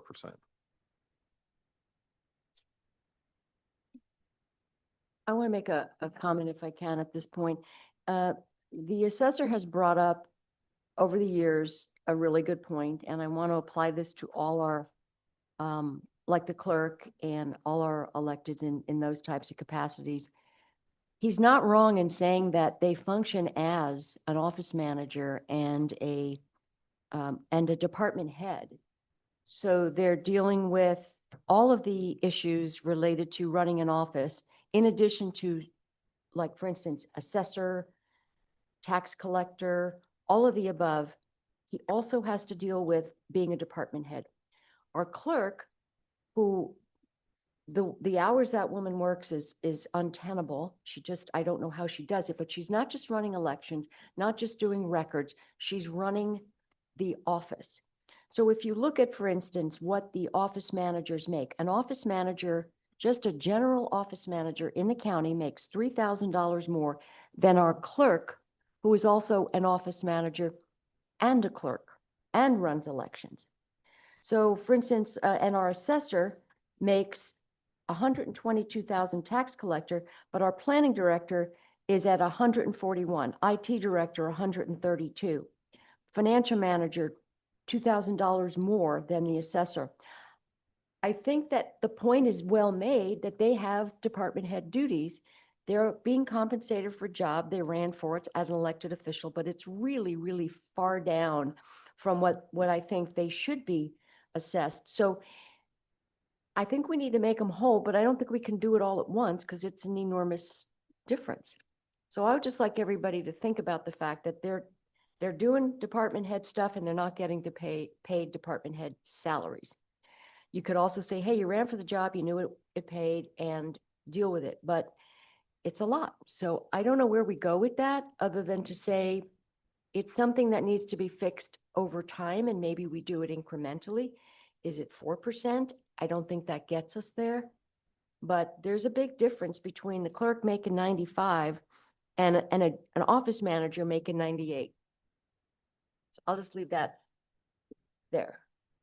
yeah, and I will say, as somebody who's hired and fired, it is so difficult to get really, really great people. And I think here in Yamhill County, we are incredibly blessed. These people show up to work, they do a great job. I think they go over and above, and they don't ask for very much. Even our county clerk didn't ask for hardly anything.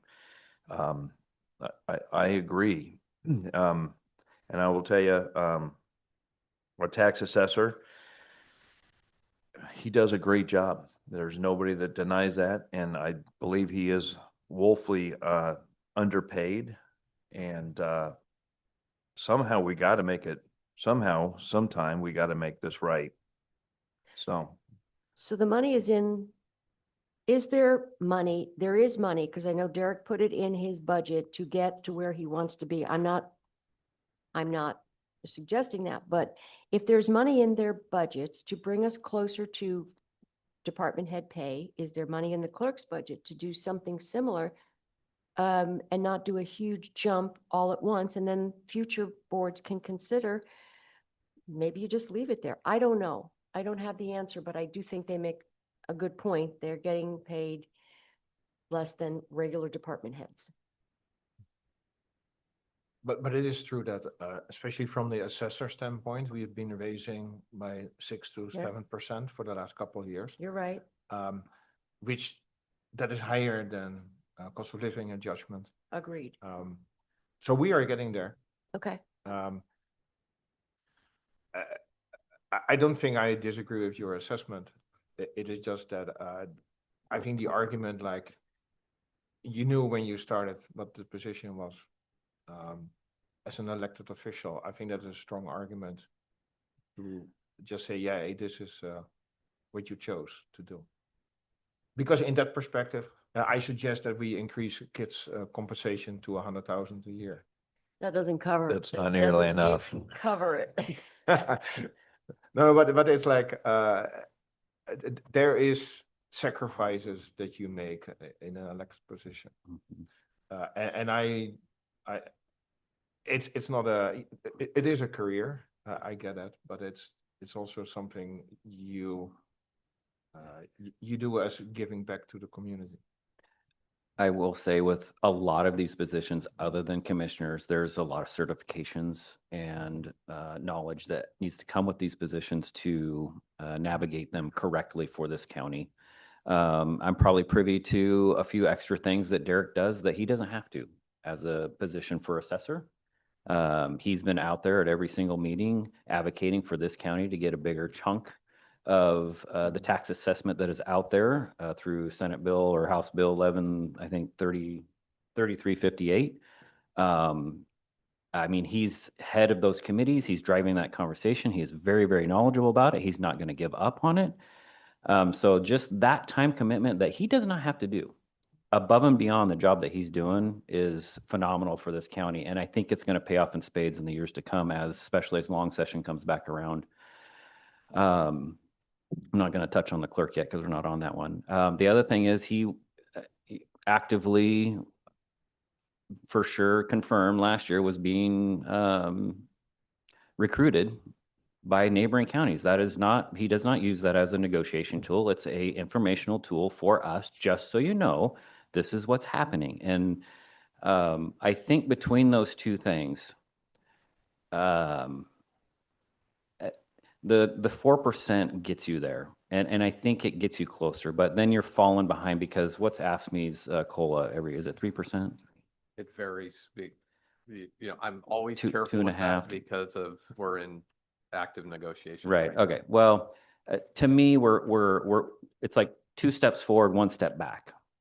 And the 6.5% increase last year was the first time in I think like 3 years that Derek, with his dedication to his pitches to this compensation committee, finally got somewhere with educating all of us on what he does and what that assessor's position does. And now on top of it, the third thing I want to throw on here is the GIS portion of this. It was an absolute mess doing GIS through our last entity. I'm not going to call them out by name because I love the entity. But that portion of GIS through that entity was a mess. Derek brought it in-house. Everybody loves it now. You talk to other department heads that interact with GIS, they absolutely love having this in-house. So between those 3 things, I'm actually going to recommend that we do 6.5 like we did last year. And hopefully that gets us closer to the 20 that he deserves. But I am going to make that recommendation at 6.5. And that is a motion. Second. And I put a lot of weight on 3358. He is absolutely dedicated to that and knows that he needs to bring that money back to this county. And I feel good with the time that he has spent that he absolutely does not have to do. So I For give a those who lot of aren't weight to that. following, do explain, because it's a game changer, and it will be a game changer for every county. So our CAFA grant that we go out for, this is to reconstruct that. So our CAFA grant that we went out for, I think it was like 4 million this year. We'll get 10% of that back to help with run our assessors department. This actually pulls a chunk of tax assessment for all of the tax assessment. So the special districts, everybody that we handle their money, that we technically, I would say, don't get compensated for handling their money. Correct. We Yeah. now will get compensated for handling those funds for everybody, the fire district, the school district, every line item that you see on your tax statement. And it's a very, very, very small amount on that tax assessment, but it adds up to being able to fund our assessor, taxation, and now GIS department. And it's going to be a game changer for all county, not just, Derek is out there not just for our county. He's out there for 36 counties through AOC advocating for this 3358. So anyway, my motion's out there. Okay. Now we have a second. Do we have any discussion? I think it's an issue that he mentioned himself. He's both the assessor and the collector. And to me, separating those things would go a long ways to allowing a better focus on both of them and distribute the workload differently. So I know he's used to doing both right now, but it'd give him more time to work on the assessor's part, separating the collections piece. And it seems to me like it's a small conflict of interest that if you're assessing the tax rate and then you're collecting the tax rate, there should be some separation of church and state, but that's just me. When I was listening to that, when you were bringing it up, I was actually thinking of it in the reverse. Even though you want to pull away from Derek, I was thinking actually, if you want to transfer duties, and he probably would jump out of his seat right now, be like, hey, with your 6.5%, you now get to be the treasurer. But that's what I was thinking, pull those duties and actually put it in that assessor's department. As if nothing else, a management tool of they find the hedge fund or the bond managers that we can contract out with. But that is a whole bigger conversation. That is policy stuff that we can get into And we're not, if and we want. or- we're not a home rule county, so we can't start moving these pieces around have to like go to voters. we could have a little more flexibility if we were, not that I'm advocating for that, but there are certain things that they're running for, people are electing them based on this job description. And we're also not at liberty to start doing things around based on the fact that we are a general rule county. Can't do that. So am I wrong? No, there are, that's the one thing that would point out, because I mean, we do have constitutional and ORS limits for the elected positions and the functions. There are certain things that are in there. Because there are some functions that I would highlight that the treasurer has specifically. I haven't looked at that in a number of years, but I'd have to do some analysis and pull that out. But I know the signature on the tax distributions, on not the collection, but the distribution is one that's a treasurer's function. So there's some specific things, but like an example, investments is a local decision on how active a jurisdiction may be in bond portfolio. Because at one point in the past, way back when we didn't purchase bonds, this is 3-4 treasurers ago. We just didn't do that. Basically, all interest earned was what was over in the pool. So I'm very careful, like I said earlier, and I'm trying my best not to be redundant, but before we could start shifting duties, there would be a pretty extensive research project that would have to be done, and there would be a legal analysis and review that would also have to be done, because I don't want to violate the Constitution, and what's associated with certain positions. So, yeah, so what you said was spot on. I think I agree with Commissioner Johnston.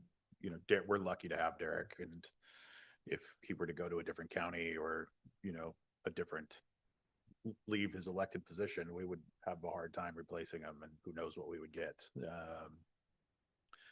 The one question that I would have, and not for here, but just bring it up, and I've never asked this before, but what is his manager rate to employees compared to the other department heads, or, you know, other departments as well? Is that, you know, is that number comparable as far as what he's managing employee load wide? But I still am in the camp of what Commissioner Johnson and Commissioner Starrett has said, that we are lucky to have them. They are a technical elected, essentially. So I think we made that point last year while we were here too, and that's how we got to the 6.5. And I think we kind of this whole board made the commitment to try to get him to where he needs to be in a more higher range of where he's at today, essentially. And I think that 6.5 reflects that again.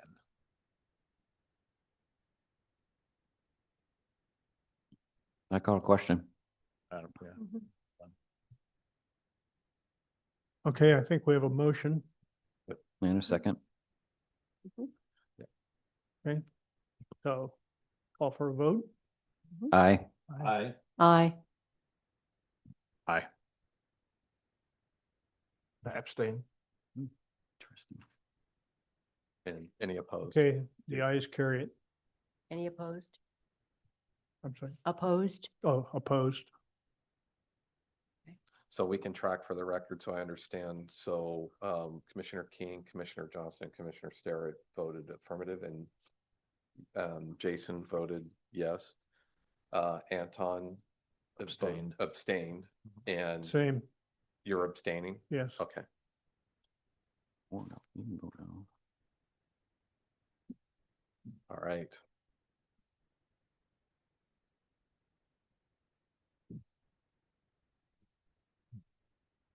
Okay, so the next position is the clerk.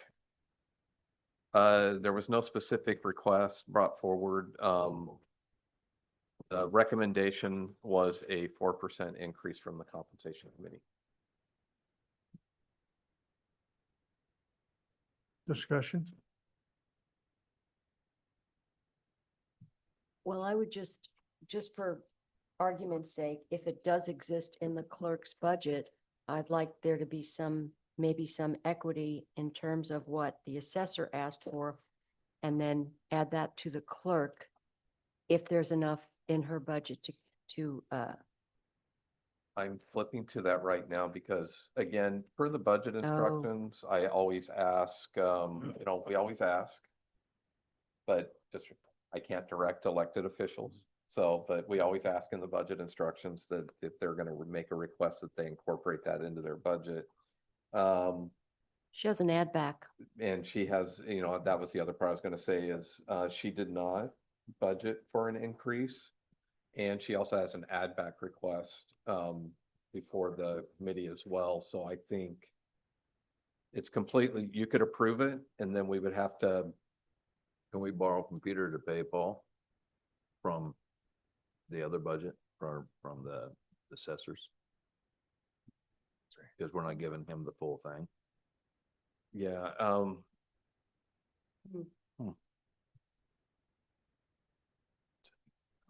Technically, yes, that would be a discretionary adjustment. I'm just answering your question. Can it be done? Yes, I'm not making any recommendations because folks get territorial when they see their discretionary Is changing. that Derek's coming right now, I think. At 5, 4, 3, Lightning speed. 2. I mean, because what typically will happen in a lot of cases, so like specific to the assessor's office, so he budgeted the full amount, what he was asking for. And so if the committee doesn't approve it or approve something less, what we usually do is we go back into that budget and it either goes into the ending fund balance or it gets allocated to another line within that budget, within that appropriation. It gets appropriated elsewhere. We've had this conversation before, though. When you start taking ending fund balances from other departments, it doesn't incentivize that Mhm. savings and being responsible within their department. Right. So I would be very cautious about doing that. And the other thing I would highlight is if on the original discretionary allocation, we did make a slight reduction to the assessor's office just because they've had a pretty healthy beginning balance every year. I mean, it was a minor adjustment. It was reducing it by 10,000, but um, I guess all I can think of is I don't know if I want to pour salt in the wound. I would like. So what, oh, go ahead. Sorry, no, I am in favor of disconnecting the compensation of the clerk from the budget. I think those should not be connected, because I think that's the compensation is dependent on the performance and what we think is right. So because that also encourages people to, when they want to have a compensation increase, to put it in the budget, so it makes it easier for the compensation committee to do that. I don't understand. Can you, I'm sorry, I wasn't following that. Okay, you were mentioning when we started the discussion on the compensations for the clerk, Mm-hmm. you asked the question, is there room in the budget? And I don't, for me, I don't think that is relevant information for the discussion. I think it is, because if there's not enough money to give her a raise that we would like to give her, then we have to consider that. But I also know that there is a significant add back. Mhm. It doesn't aggrandize her in any way. It's for operations, and she's having to come to us and ask for that. But I'm wondering if we could add, let's say 4% to the add back request. You could. And that's No, what I would recommend. Yeah, oh, and I agree with 4% that. of her salary or 4% of the add back? No, Her salary. her salary. Yeah. So I do agree that if we add 4%, let's say that we would add 4%, and that was not in the budget, then of course that will be part of the add back that she requested. Right, sure. And then we can separately vote on the add back. Is that a motion? Yes. Second? Just to be clear, Ayes. the motion What, is yeah. a 4% increase to the clerk's salary. Correct. Second? You ready, second? We have a second. So ayes. Aye. Aye. Aye. Aye. Damn, I went right There to are no vote. negatives, Nice. so that passes. Unanimously. Okay. I wanted to touch on that just a little bit during conversation. So when you guys were having that and you go through here and you get to Polk County, and Polk County's 3.8% difference. I thought that was a good metric for a very close comparable county to go ahead and give that 4% for carry. So I just wanted to draw that nexus of what Yeah. I was thinking and why that is appropriate. So.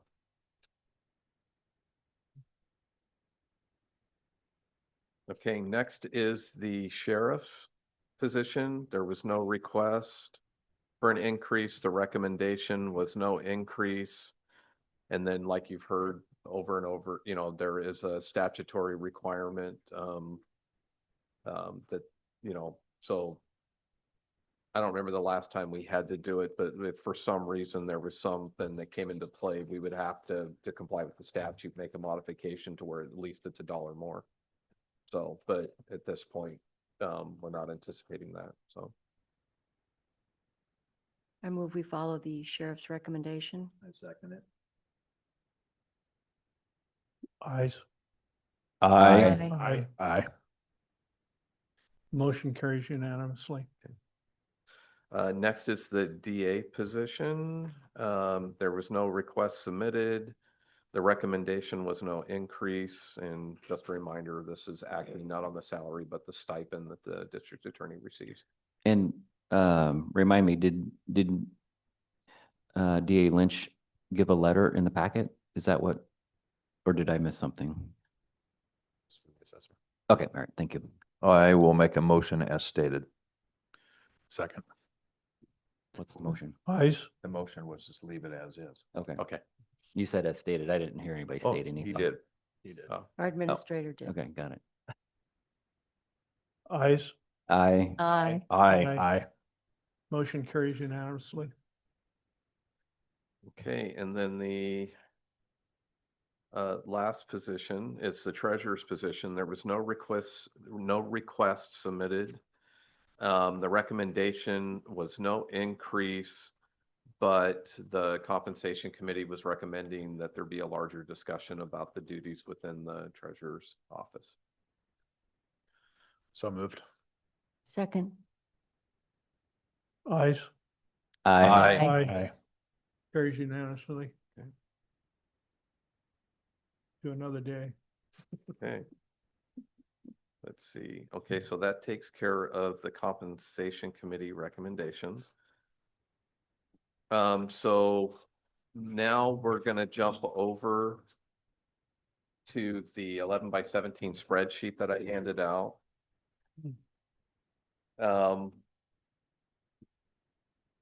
Admittedly, this is actually one of the shorter ones that we've had in many years. Yeah. But you know, over the years. So you kind of understand what you're looking at. We have an extra copy floating around. Yeah. That way I can kind of point to.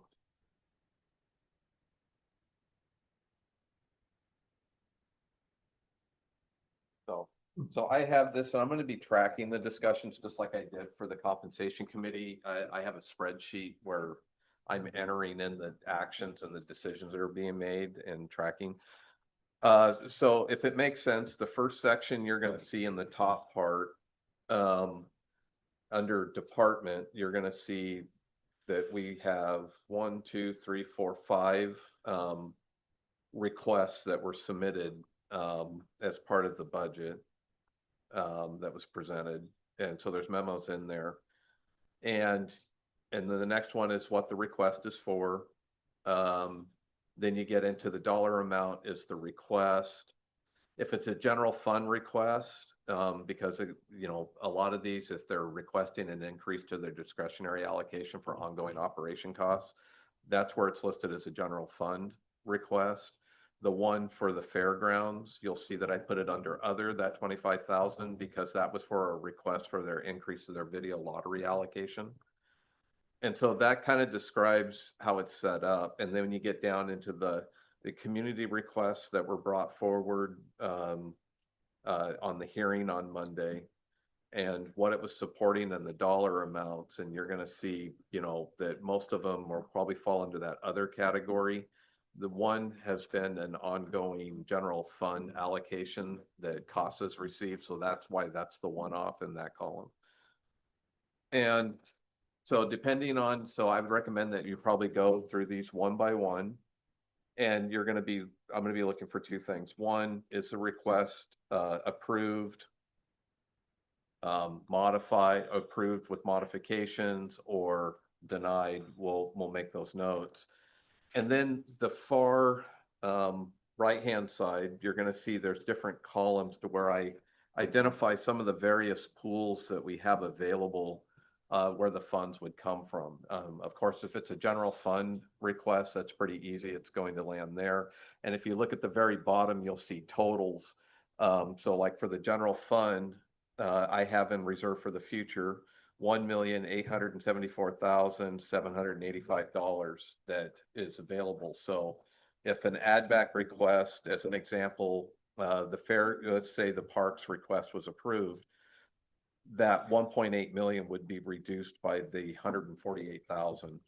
And I have that because this is a spreadsheet, so I'm tracking that in my spreadsheet, but of course I can't update a hard copy on the fly. But if there's questions about as we're proceeding, if you want to know, well, we've approved these 3 requests, how much is left in that fund, just ask me and I can let you know.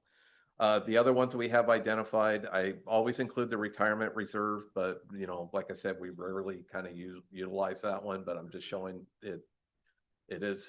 They are funds that are available potentially. Landfill license reserve, there's 477,458.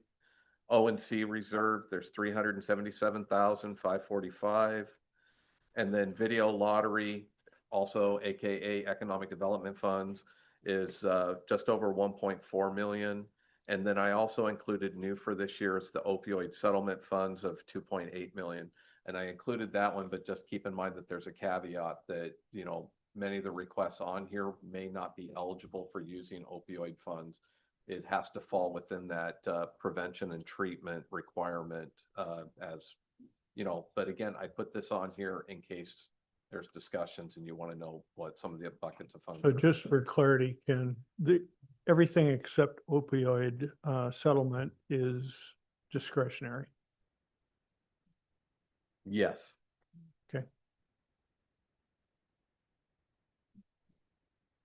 Okay, so the first one up is, Can I, sorry, is it possible to change the order? Because I think some of them are less complex than others. It is 100% up to the committee on how you want to proceed. So can I do a suggestion to Sure. move the add backs for the sheriff until the end? until the end. The very end. Yeah, so the Committee discussion, if we, representative if I'm proposing to change the order. On the, for departments or all the way down past community? Yeah, so, of course, they're numbered, or maybe just from the start. But I wanted, my suggestion is to do the two requests from the sheriff at the end. And the reasoning behind that is, my opinion may change based on the previous decisions. Is that up to the committee for a vote or It's up to you No. as chair. I mean, up to can the do it. chair?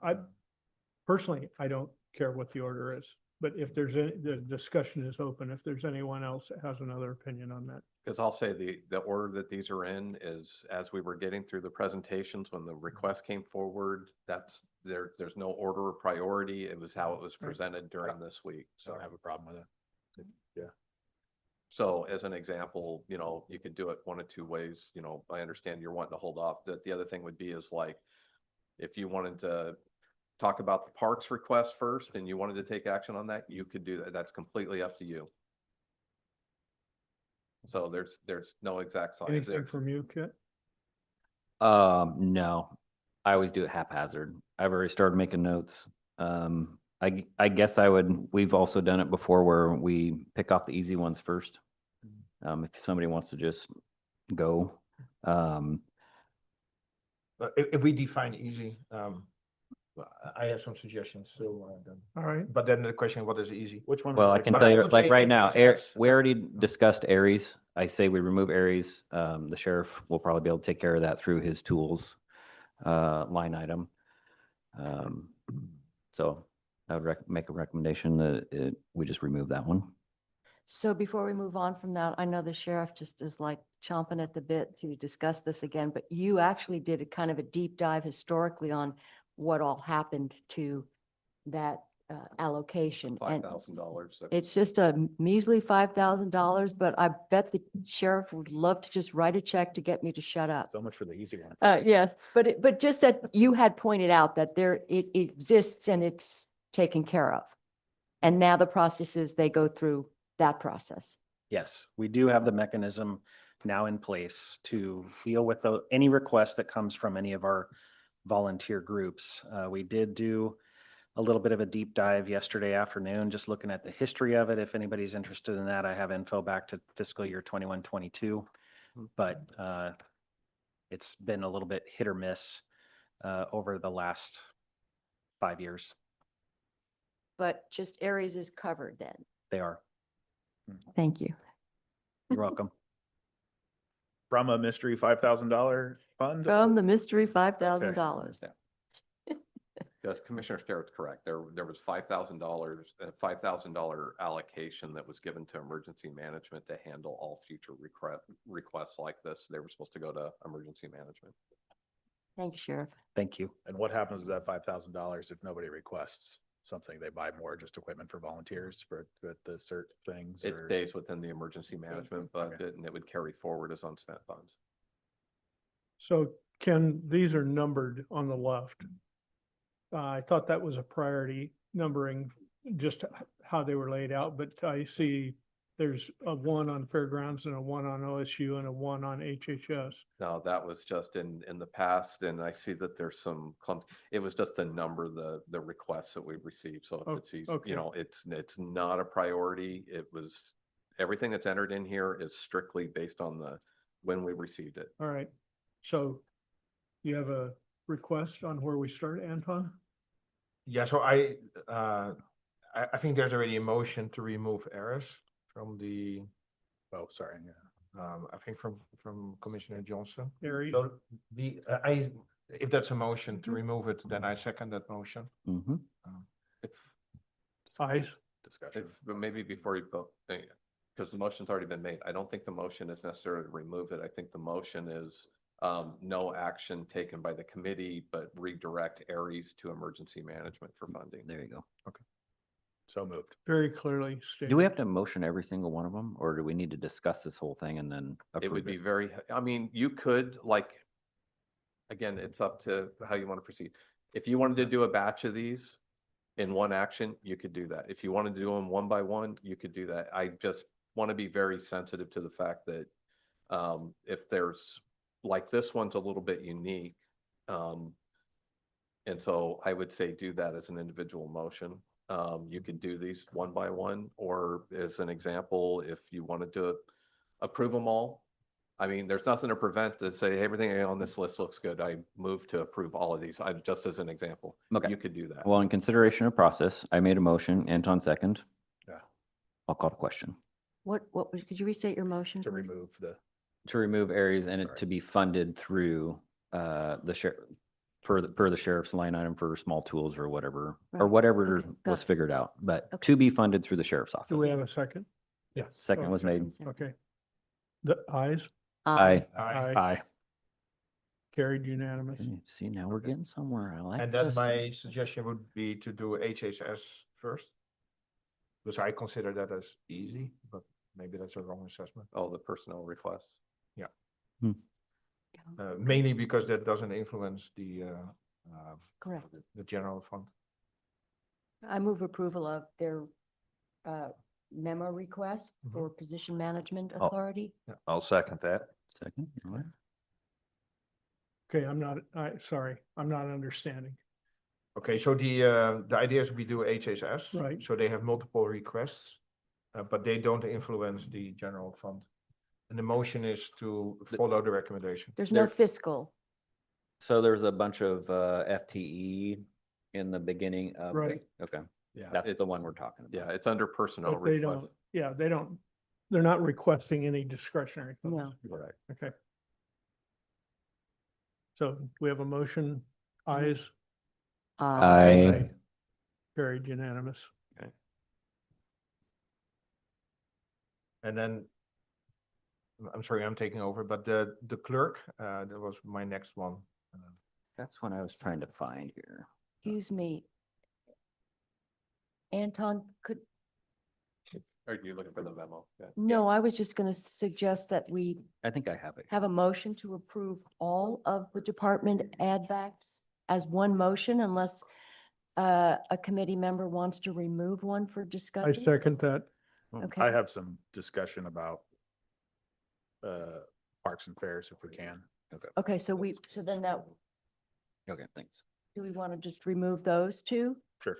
Whoa. Yeah, what did I miss? I was anticipating some discussion about the sheriff's ad back. Okay, so I rescind my motion.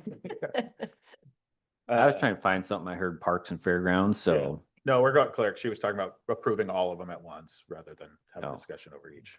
Okay, So we're back to clerks. To the clerk. Now, my suggestion would be to do it individually, because I think there's some discussion. Okay, Instead of just doing a swipe of the whole thing. any discussion on clerk? I move But- approval. Oh, Can I, yeah, okay, I'm sorry. I don't want to interrupt. I'm interrupting probably So go I second that. Wait, first in a second. Mhm. The one thing that I would just bring to consideration is because we have an add back request and the committee just approved a pay increase of 4%. which I believe, if my math is correct, is in $3,827. Um, Can if can I we did get that- Carrie on here? Because I have questions on a lot of this. I want to know reoccurring costs. I want to know what costs are specific to where she's at. And I'm sure she's been through this, Okay. but I probably should ask those questions based on where she's going to move. Like security and safety. Yeah. Are we securing, and I'm assuming not, but something at the clerk's office when we're just going to move in July? We or- can, if the request is to hold off on taking action, and I'll invite I the would- clerk I to please have come over, questions. I will extend the invitation. That'd be great. Yep.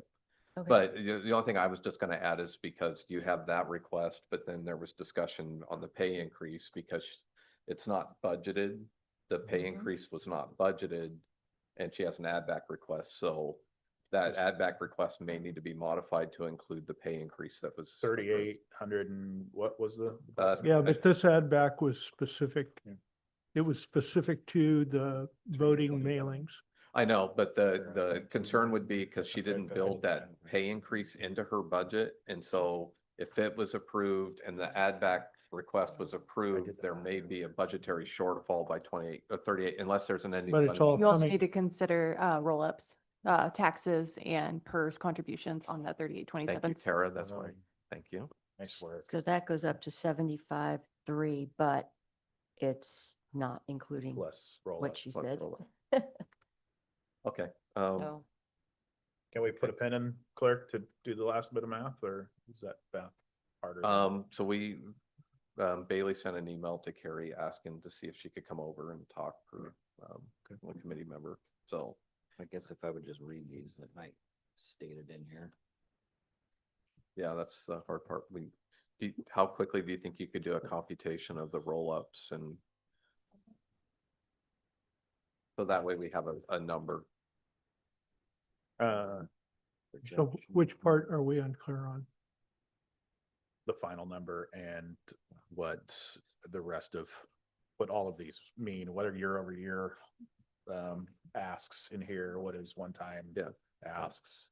in the At least one member of the budget committee has questions for Carrie about her add back request. And so I don't think there wasn't a motion. I apologize, but there wasn't a motion made and more information. So we've invited Carrie to come over. And I know this gets confusing. And so we could have that discussion about her specific add back request that she submitted, but then I was further convoluting the discussion by saying before, if the add back request is approved, I think we need to talk about the pay increase plus roll-ups that was approved because that wasn't budgeted for. And so you would end up, because the budget was built, and I believe it's a zero ending balance, and she has an add back request because she needs additional funds. We just dug a little bit deeper hole by approving that may need to be filled as part of that add back request as well. Nice stated. So, Yeah, They're but all we can wait coming for a from few minutes. discretionary funds, all right? We, going, let's just. we keep- can go to a different subject, like Correct. for fairgrounds. Can I make a recommendation of approving the fairgrounds, but I'd also like to, in order to keep that 60-40 split, give 40% of the 25,000 to the parks as well. So hang on a second. Okay, sorry. Lost me there. We give they get the parks, sorry. Fairgrounds get 60% of a portion. SDCs, Oh, these are SDCs. that's strictly Sorry. SDCs. Wrong fund, my bad. Okay, now, so Restate- now restate I'm a my little bit motion. confused. So are we on fairgrounds? Yeah, let's go fairgrounds. Okay, so fairgrounds sounds like they are asking for 25,000 More. more, On and top we of can that. do that from the video lottery Mhm. fund, or? Yes. Yeah, You may. so I think we still need a motion to, because it's at the moment in other, we move that from the video lottery fund. I move approval. I'll second it. Yeah. All those, Uh, Or aye. Discussion, sorry. I just want to let everybody know that, and it's not 100%, but there's going to be more money coming into the fairgrounds by 2028. So I want to be very careful. I mean, this is a reasonable ask. This is reasonable to kind of keep the facilities up to par to where we can keep having safe events out there. But I want to make sure that this doesn't become reoccurring, because there is going to be some more video lottery funds to the tune of $250,000 coming in starting in 2028, assuming the state legislature doesn't change the removal of the video lottery cap. And just so there's clarity, because this is an increase, Mhm. because the fairgrounds They get 70. already received 70,000. So Mhm. this would be changing their allocation from next year from 70,000 to 95,000. The other thing to remember is that the video lottery funds are already been allocated every single year. So I want to try to not to go backwards on our video lottery fund.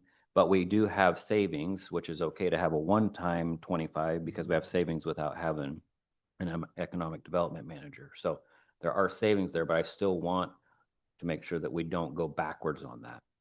But also just that this is for next year, so we don't have to be, this isn't just necessarily going to wind up being one of those repeat things every Yes, year. one time. One time, Just a yeah. one And time. we will, if they need to come ask again next year, I want them to do that because, Sure. yeah, we need to Agreed. know, keep tabs on it. Yeah. Mhm. And I Right. want to be very cognizant of video lottery funds and make sure that that still sits there and grows and we don't deplete it. I think for the request though, just 25,000 is a modest request. It wasn't a massive, and I appreciate that when there's clearly more than $25,000 more of maintenance that needs to be done. I think that this is a great. Well, I don't know about that. Depends how you look Okay. at it, but So the motion is changed then, instead of making this a permanent allocation, make it a one-time. It is a one-time. It is a one-time, Yeah. just motion to take the Approve. 25,000. And You already made a motion though. yeah, yeah. it's already. Ayes? Aye. Aye. Pass unanimously. Second. Okay, parks, discussion on parks. Ken, do you remember how much of this parks was for the one position and how much for lawnmower? Or was it all just that reinstating that one This was position? all for the position. I remember, if I'm remembering right, they didn't have anything in for a lawnmower or extra small equipment stuff. And, I know he mentioned it, He and that's why I didn't know if it was part of this or not. but It was like 12,000 bucks. But I'm remembering, if I'm remembering, like, right now they're using parts off of mowers, Yep, things like snapper. that. I'm wondering if there's an appetite. I'll make the motion of approving this, but an additional 25,000 from the video lottery to the parks for equipment maintenance and or new equipment. I have concerns again, going back to whittling down that. I don't know if we want to wait for a second and discuss it or just discuss it, but I would be against that just because they didn't ask for it. Number one, it sounds like Mark was pretty confident that they can keep robbing parts off the others to keep them going. They did not ask for it. I think most important is that they want this one position. Right.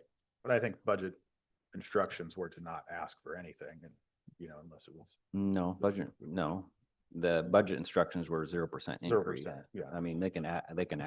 But yes, but 0%. And I think that's keeping in line. So Sorry, it takes me a while to get into the admin. I move approval of the request as requested. I second that. Ayes? Oh, wait, so are we going to As discuss? part of the discussion? Yeah. So I just want to confirm. So there was, as part of this request, is 145,000. I had to quickly get to it. You had the position, you had an additional, there was $5,000 for park supplies, an additional 7,000 for contract services, and 20,000 for parks improvements. So this included more than just a position, so I misspoke. Okay, Okay, so we're covered. sorry. Okay. well, okay, but where's this going to come from? It's easy for us to say, yeah, but where are we pulling this from? The extra, not the position. Anything. I mean, that whole list, where's that list that you have there? Kind of, is it in our binders? It is in your binder. It's, if you go to the parks tab and you go one page before the parks tab, you'll see the add back request there. That was a long time ago. And I have this down for, as a general fund request. Not all of it though, right? That's up to you if you want to divide and conquer. Cause that one time, like Parks Development could come out of, video lottery. You could. Kind of what I was trying to. So get at. let me, I don't so how much of that is one time and how much of that is structural? So we're trying to find that right now. I know the one time is gonna be the 20,000. I mean, technically, because what you're talking about, you could approve the request, but if you want to split up where the funds are coming from. Sorry, go to the Parks tab. I see it go the other I direction. go the other way. The memo's in front of the tab. Sure. Yeah. Okay, so it looks like, And this was. so the total was 148,700. And Total was 100. I have a note that it was a little higher than that, 118. yeah, that's already adapted. So just for clarity, since these are all discretionary funds, why would it make a difference? I know some are replenishing and some are non, but it's the total of what the group has to spend. So why would it make a difference? Well, It helps me if it's Different classified in the motion, and so a year from now, I want to make sure I have clear direction, so a year from now, when I'm answering questions, that if it was anticipated that 20,000 as an example of this would come out of video lottery and not general fund, that it would be clearly stated in the motion. You know, that's the reason, even though it's all discretionary, it just helps delineate what the expectations are from the committee and the board on what they want to see. I would move to approve. Well, this- hang on. if Well, could we just- still have a Well, we have a motion that's motion, already on the sorry. table that'll have to, And I just have a real quick question. This, the park improvement of 20,000, what is that for? I don't know. Okay, great. The reason why I ask is because if it was something new, then it could be a SDC.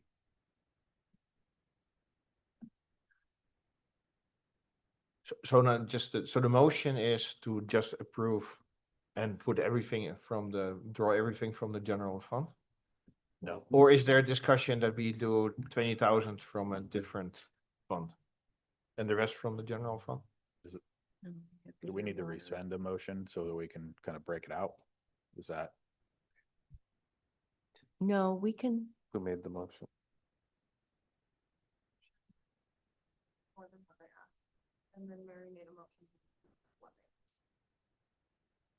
My motion didn't get a second. Yeah, I think the first motion didn't Yeah. get a second. There was no second. Mary had a second, so. And I seconded that. But now I'm questioning, like, do we have to add more detail on that motion? we have to add where we'd like to see the funds come from and whether we split that up. Yeah, and Okay. so what would happen is we'd probably need to rescind the motion. And then make a new motion with those details, or you could, it's up to you, you made the motion, or you could amend your motion and see if there's a second for the amended motion. Like testing me on Robert's rules today.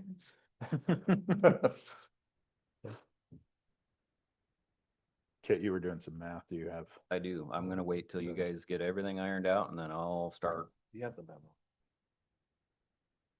Focus this one. 48,700. 148. Yeah, this was 8 instead of 5, so I added 3, so it's 148 total. Yeah, because Mark's emailing me saying, no, the request was 145.7. No, it's 148,700. They made a mistake. Oh, 145. Entered on that. I'm very confused. 148.7.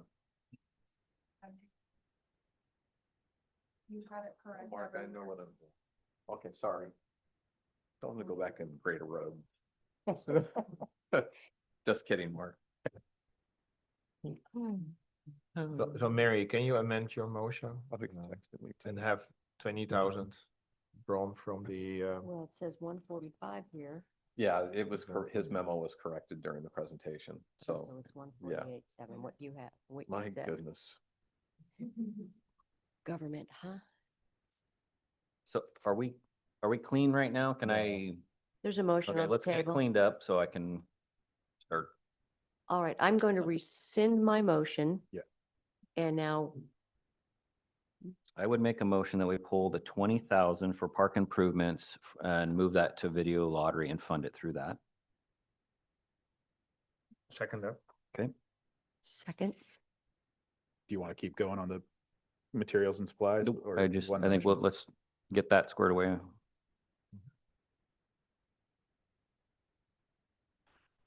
Chair. Chair. Oh. Okay. Ayes, Aye. aye.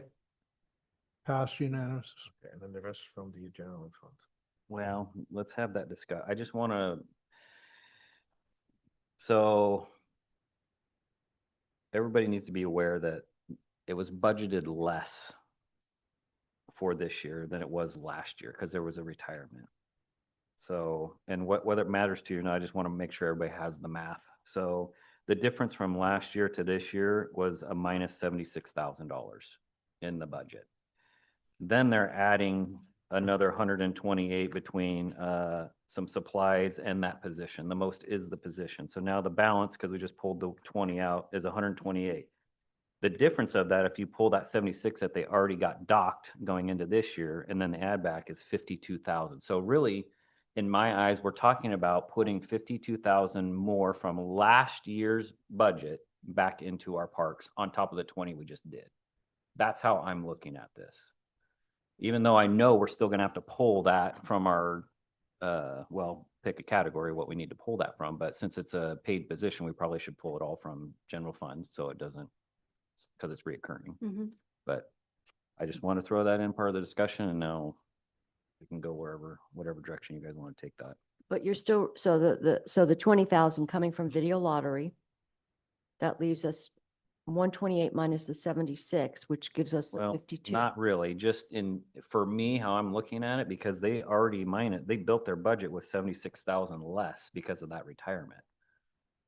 And now they're adding back, they're asking for that to be added back in plus some. It would have been easier if they would have just budgeted a replacement person and then asked for the maintenance. And ask They for can't. 52. Right. They Yes, couldn't. exactly. But they That- can't do that. In layman speak, then yes, But they cannot do that. we understand. Yeah, because they'd be entering in an unbalanced budget. But basically what you're saying is, it looks like 128,000. Exactly. But in real In life, it's reality, only like 50 something. It is, but So that makes it, in actually- Ken's eyes, no, so it's okay. but there's Okay. already, I think we already getting into a direction for a motion to approve this. So No, if we can get enough votes for that. I don't know. I don't. This is the hard part when you start getting into these larger ones, because we still need to have this conversation with sheriff. I have a number that I don't want to go below on a reserve, which is 1.5 million.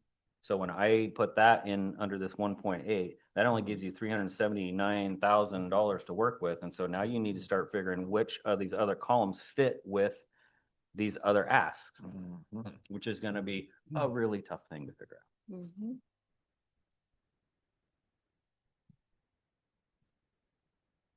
Okay, We so have a- do we have a motion? No, there No. is no motion.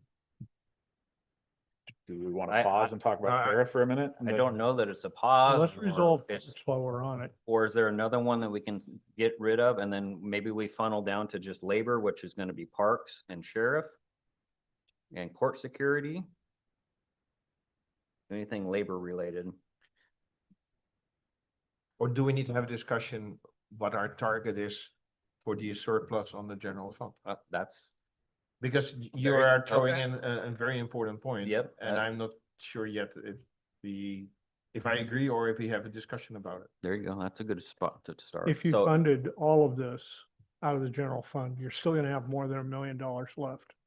And discretionary funds combined are over 6 million. So you're only, if you, again, if you fund all of it, it's only 11% of your discretionary funds. Mhm. Where the individual pieces are placed to me is like picking the fly stuff out of the pepper. I know because some of it That's a is, great analogy. some of it is recurring and some of it is not, but the Mhm. truth is you have $6.5 million of discretionary funds you can spend any way you want. That's the truth.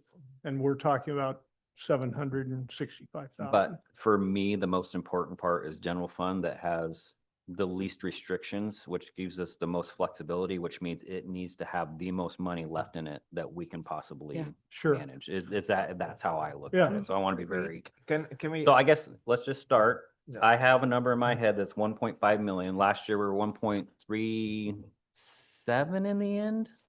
And I'm not talking audited, I'm just talking budgeted. Last year we were 1.3, that's the years. I think like 1.37 we ended at. Is it okay if we have a short discussion on what we believe the target should be for the Yeah, surplus? Because you have your 1.5 million. Mhm. I have a different number in my head. 5? Are you gonna get more? Can we have a couple minute discussion on Yeah. your reasoning behind the 1.5 absolutely. million? Can I answer Kit's question really quickly? Yeah. If it doesn't. So, so what we had last year, the reserve for the future was 1,248,396. Plus, you remember, I do have a small expense line in there. We had 302,500. A portion of that was earmarked for which we've since this budget year released to dog control, 102,000. So there was an additional 200,000 that was appropriated. So 200. What's that final number? so I would say the final number, where we landed, I'm gonna minus the dog control transfer. It was 1,448,396. 1.4 million? Yes. 148. And along those same lines is what I've built into this year's discretionary revenue. The 1.8 million is there, but I also did appropriate, and I do it every year, a $200,000 that I treat as kind of an operational contingency. So, okay. So you really Whatever have we 2 do, million. I want to make sure that we are the same number we worked with last year. So give me the same one. So do I add the 200? So we're actually 2,074,000? Correct. Okay. Thank you. That helps out a lot. Well, So to be fair, so let's say, let's assume that our target was the same surplus as last year. Mhm. Then we have a delta of 600,000.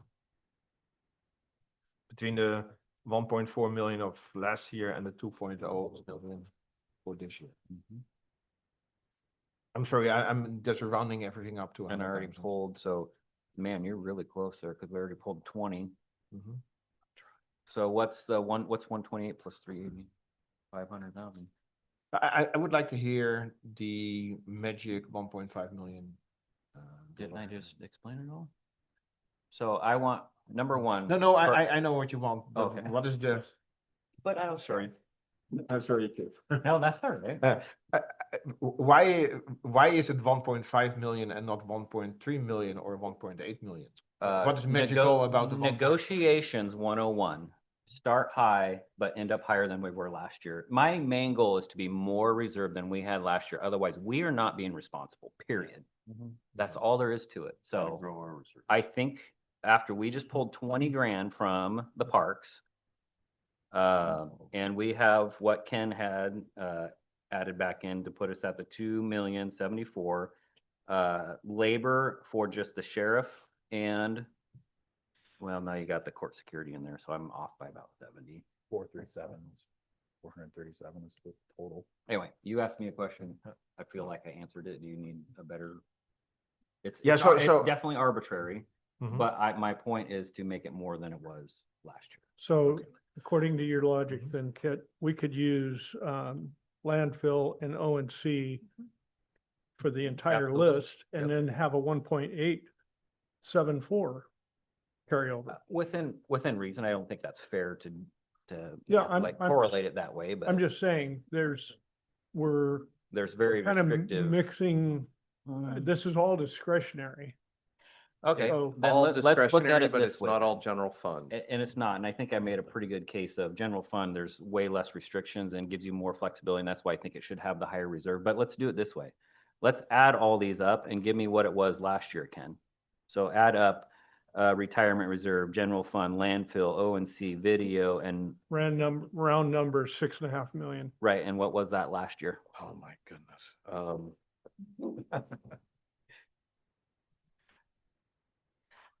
We would have to probably take a break for me to get that to go into last year's budget document, and get all those totals. Okay.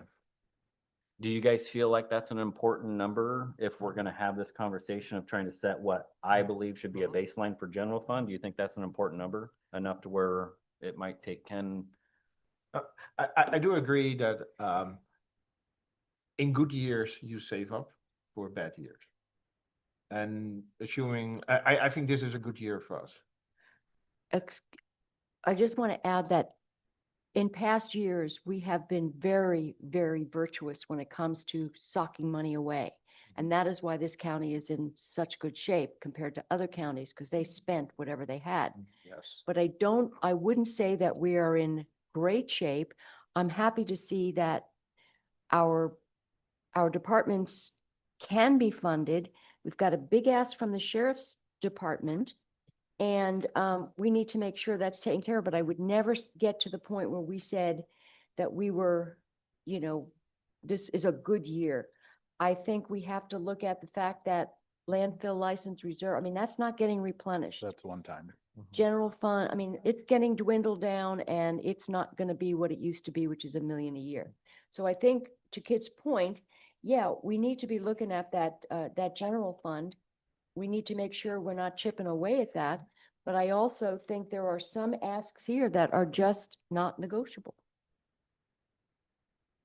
I think Right, that, Tara? I think No, that it's you're, okay. They're trying to find the number. No, No. I'm sorry. Go ahead. So what I want to be careful with is, because we're using a lot of terminology, and when I say, discretionary, the one that I usually bring up and I have the most concern from year to year, it's the general fund ending balance is the one that I point to directly, which is the 1.8 million, plus I have 200,000 that's appropriated in a line for no specific purpose, but it's available as a operational contingency for the year.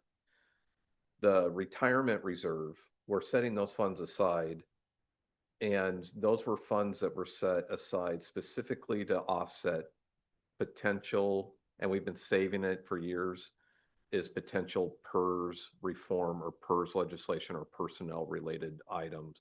So that's one that I would say I would not include. I don't think it would serve the purpose of what those funds were reserved for. As an example, if we use those funds to pay for a patrol deputy. The landfill license reserve, I think it's been mentioned, Commissioner Starrett mentioned that. The concern that I have with that is the landfill, while it's not closed, we are no longer receiving tipping fees going into that fund. So once that 477,000 is spent in total, there's no Yeah. revenues coming in. It's closed out. And it's been dropping every year. too. Right. And that's why historically we've appropriated that and left that alone and tried to use that for one-time projects or projects. And it's fully appropriated that should a one-time request come up during the year that the board wants to fund, they can do so out of that fund. Same thing goes with O&C reserve, that 377,000. Yes, it can be used for any purpose, but the revenues coming into that, we have been seeing revenues in recent years, About 100 but grand. that's always in question about whether or not we're going to get O&C funds year to year. And so that's another one So that if we're you really spend- talking about philosophy on I know. which buckets should be spent, when they should be spent. I know, and that's why I And- want to bring a little bit more clarity to each of these funds that I have identified here and what it's available for. So you have the O&C funds, it'd be great, like for a one-time project or doing things. That's historically what we've used that for. We haven't funded positions with it or, because again, once you fund a position, you're covered for 1 year, but positions usually last more than 1 year. Video lottery, that has been building up. That's available for some requests, but there is a caveat. It's not truly 100% discretionary because we still have to make an argument that there's an economic benefit to using those funds. And we have to report to that, and how we spend these funds are published to the state website on how we spend these funds. So we have to do an annual report on that. And then the opioid settlement, I've already said before, it's not a true, I just added that column, but again, there's limitations that has to fall within those settlement guidelines. Yeah, I So- didn't add that into the 6.5 million. Right. Mhm. So We'd have really, 10 million if we were talking about the opioid fund. so really when you're looking at a true operational reserve that can be used to fill any gap or shortfall, or you're really down to the $2 million that I've identified in the general fund. Those are the only ones that are truly, we could transfer it and spend it on any purpose, under the direction of the board. And so that's the number for the most part that I would advocate for. But I will say, like, you're having a discussion about the parks position or the parks add back request. That's a great idea to parse out the projects and here, we can fund a project with video lottery, but we're not going to pay for the position with video lottery because again, it's intended to be, here's a one-time boost to take care of a project. So you can do that. And so that's just, I don't know if that's helping the discussion, but I just want to be careful because I know the funds that I've identified here have less restrictions, but a lot of the budgeting and the intent for what these reserves were set up for also has to kind of be, and the retirement reserve's an easy example. Okay, so Ken, Mhm, just then in line of what you just said, mhm. is there anything under the other requests from the sheriff or the clerk that we can put somewhere else than general fund? Like what we did with the parks? We'd have to pull. That's where, so I'd like to have, since Carrie came over here for my question. Yeah. Can we have her come up? Because I think it'll help guide us in the conversation. Just super Thanks for quick. coming back. I want to know what, on most of your lists, it seems like one-time things. And I want to make sure and just clarify that it's not something, and I'm sure it's not, but just clarify for the public and for the board that it's not something that's going to be for that building that we're just going to end up leaving behind when we move. No. So it's all The operational. thing that you have to remember when you're looking at the clerk's budget is that you're looking at 2 years ago where we have every 2 years, we have 2 countywide elections. In an odd year, we're not gonna, we could have a countywide election in a November odd year, but that would be if there was a referendum or the board put something on the ballot in that November. Otherwise, you have just a little district here or there that we're doing the election for. So these are all actual costs in order to conduct the next 2 countywide elections next year. And not necessarily one time. I see there's some security, some equipment. No. Supplies. And the reason why is because then in an even year, recording dollars are down. And that's, unfortunately, our county has relied on recording dollars to fund elections. And that's just not something that we can do when recording dollars are down. In other counties where they are larger, they split that up. They have a recording division that is fully funded by what they can muster up and get some money from the general fund, and then they have elections separate. So in our case, just to give you some point of reference, it just cost me $16,000 to have ballots printed. That was as of today. I need to do that twice next year. That's $32,000 that will come out of the central supplies line. And that cost will go up because they're not on any kind of contract with us that says they will print our ballots for the same price for the next 10 years.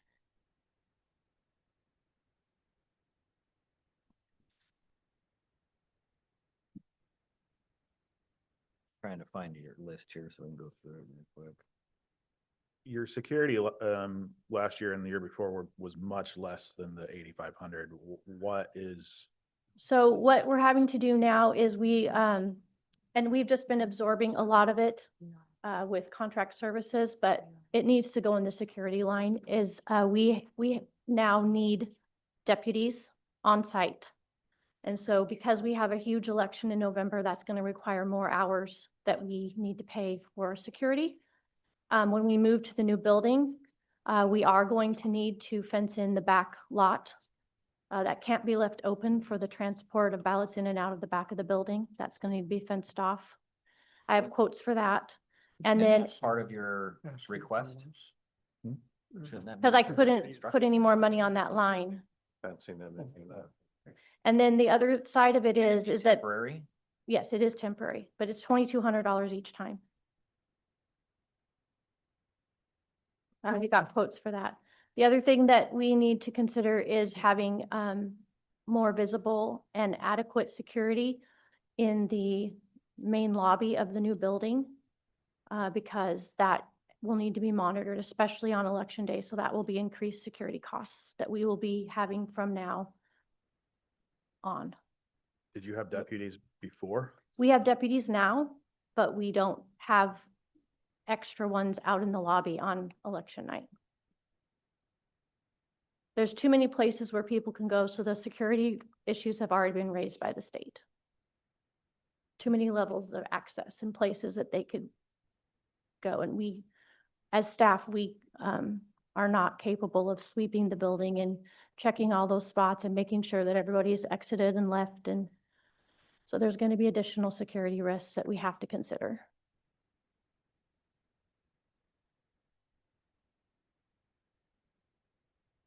And that's not Your included in the equipment number at that's- all for that. Your equipment that's end of life. Yes, Um, that's actually going to cost me $10,000, but I 10,000. only put five, only asked for five because we're going to try to make it work Okay. on the one. Because it came in, the one machine alone was $6,000.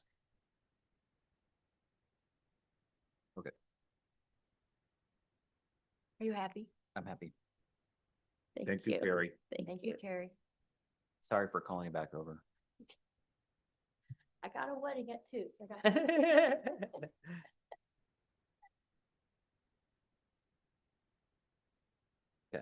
Sorry for the interruption. So where are we at?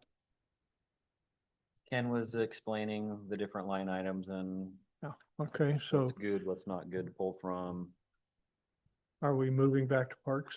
I was adding up all the labor costs between sheriff park, sheriff's court security. I think we're still on the situation that, so we moved 20K to the video lottery. And that leaves us, so the column, the total on the column of the general fund request goes from 663 to 643. And we are at 2.08 million total, and we don't want to go below 1.5, at least Arbitrarily. arbitrarily. Mhm. I mean, the gap is not that big. Then we're talking about 580, and at the moment we're at 643. So if we would move 60K over somewhere or save 60K, then we would follow your idea on what we should keep on the general fund. So I'd at least pull the labor from Carrie's add back request and make it part of, I think, the number that you're adding up. And then the rest of Carrie's from equipment to whatever probably is can we consider that as a one-time The expense, you think, equipment Ken? purchase, you could. Or the most of the rest of the stuff that's on hers, because she only had one that was labor. Right. And you could even I don't know that you can consider the security as a one-time, that's gonna be every time too, or she said it And biannually. looking for The issue is it's one time that happens every other year. No, I think she's talking about every election. She needs security. That's the way I understood that. So that would be, but it's not annually, so we have to maybe consider it one time, and then every time There's an there's a request. election twice a year, though. Yeah, but some years she might not have what she's got, like she's got general, and then she's got maybe just a district or something we put on. So, But I think she's asking for security every time, though. This looks mostly reoccurring on here. How But much that- is the security at? What is she Security's at 8,500. So in community requests, you have the Lutheran Community Services that is 60,000. You could move that all to video lottery. oh, wait, Because that's We're not, included. we're not there yet. But no, but you're looking for 60,000 to balance. that's out. not, Not on That's not that in part. doesn't, no. that No. doesn't, that's an ask. But we're just dealing with up here, I think, right now. Yeah, so right now it seems like all the Right, right. discussions are just strictly on the departmental requests, not the outside community requests.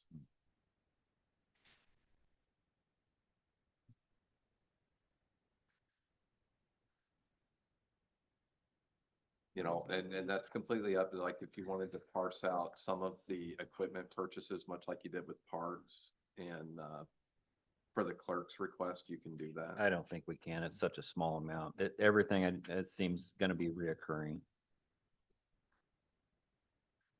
I mean, the clerks kind of seems like this is the cost of, some of it seems like the cost of doing business at the new building as well. So we, you know, and I don't know that much, and I think that that's been a much larger number, but it kind of, you know, when you move houses, you know, to a bigger house, rent, you know, or, your utilities cost more, you know, so I do think that it's hard to hit that 1.5 number because, you know, we're asking every department. I mean, I've heard almost every department come up here and say, I'm asking, you know, money's not going as far as it was. And so we either have to cut a vacancy rate, which is a short-term fix to a long-term problem, or we're asked to do less, you know, and cut services. So The only thing we can use. you know, without having other metrics aligned to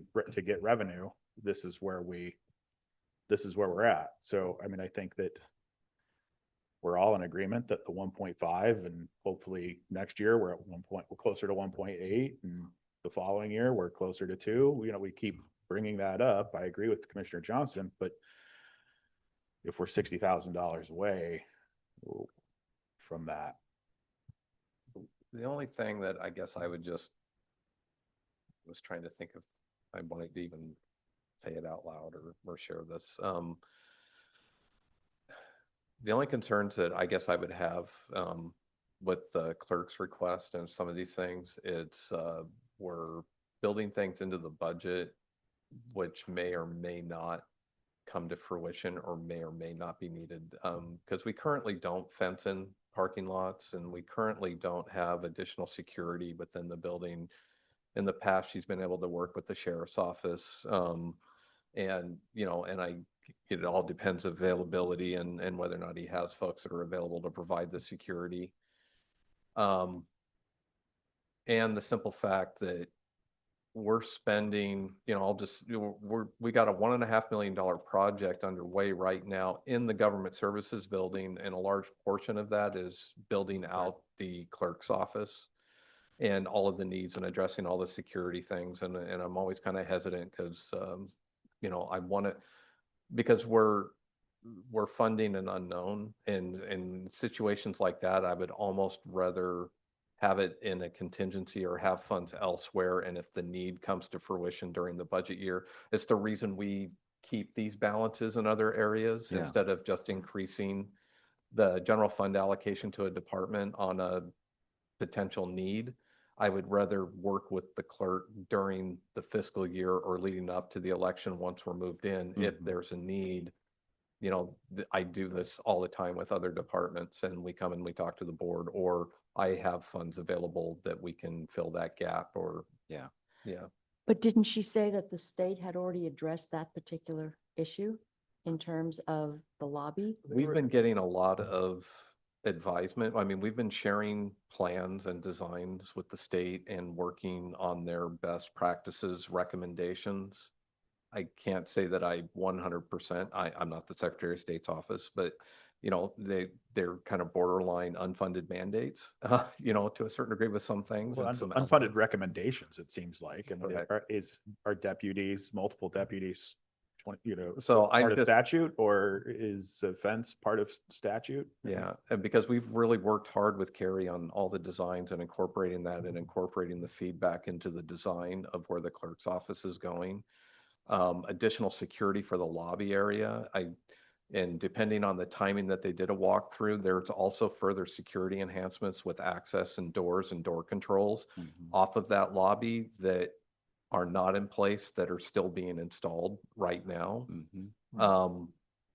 And so I'm just adding that there's elements of unknown of that it seems like it'd be easier for me to have those discussions when those issues come up, and being able to have the discussion and pull funds, other than at this point kind of Can we, and I like the direction you're going, but I want to make sure that this board Mhm. understands that we don't want Carrie left holding the bag. And so Absolutely. we want to see the receipts, basically. Be like, if we're going to do this, we want to make sure Carrie gets what she needs, but on this kind of Right. chunk by chunk basis that, yep, okay, that need is there. We've confirmed it. Construction is done or whatever it may Mhm. be. But can we like guarantee that that will happen, at least to the people that aren't here every single day? And because it's one of the reasons why why I fully appropriate landfill license reserve and ONC and some of these other funds, why it's fully appropriated to the year. I don't put it in an ending fund balance or a reserve. I keep it so the Board of Commissioners, and so we have flexibility that if we need to get into those funds during the next fiscal year, it's available. So if she comes for the 38,000 for the supplies, she brings it before us, be like, yep, pull it front, on a case by case basis. Yeah. As long as we can guarantee she's not left holding the bag, because Yep. Absolutely. I don't think No. that's, because you don't mess around with the No. Secretary of State, especially Nope, when we it don't comes mess to around with election. elections, period. I mean, Elections, No. and she takes it very seriously, and I'm Yep. grateful for that. And so do I. I took every single recommendation and every part of the design elements that we put into where the clerk space is going very, very seriously. And we've incorporated that into the plans. So I think that actually makes us ready for a motion. Yeah. Would you like me to make it? Yes. So I'm going to make a motion that we give the add back request of the balance, which is $128,000 for parks. The add back request for the 2 deputies positions for $379,337. The item 4, which is the sheriff court security for $58,280. And that it comes from the general fund. I'll second that. Nothing in the clerk? Nope, clerk will be guaranteed, case by case, will come to us if, as we proceed with construction and address security concerns or supply issues, that we will make sure, Did we, and we have a guarantee from Ken that we will, what about the 4% for her? Do we need to put I that don't know in? where I think that's he's gonna got fit that, in. I think that We already voted on that.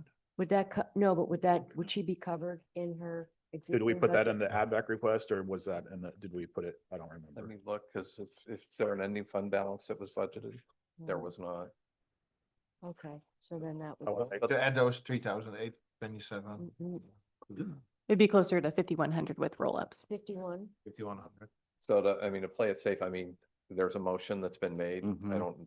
And there was a second, but you could do it as an independent motion and Let's do add that. back Yeah. for the clerk's office for that amount separately from Which what is you like- just did.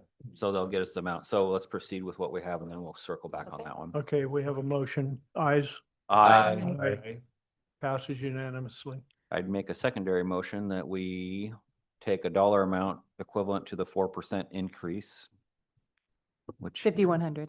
$5,100, and add it to the clerk's budget for her position Have an add back. as an add back request. Second.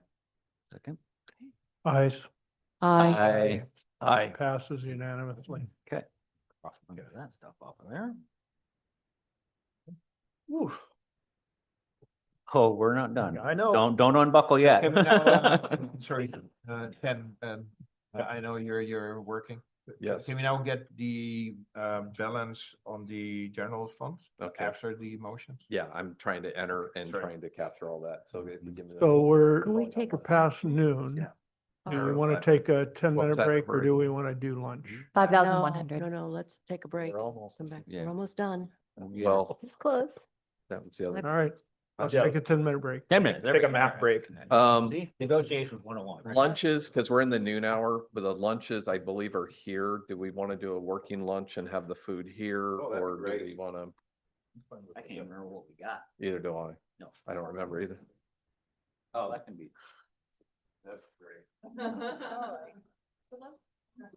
I know. You want help? Why don't we bring it over?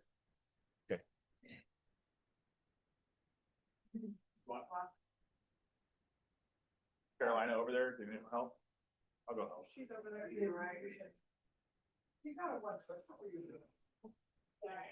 Okay. I'd use those stationary reserves right now.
Right. So we're back in session. I believe we have completed the department portion of the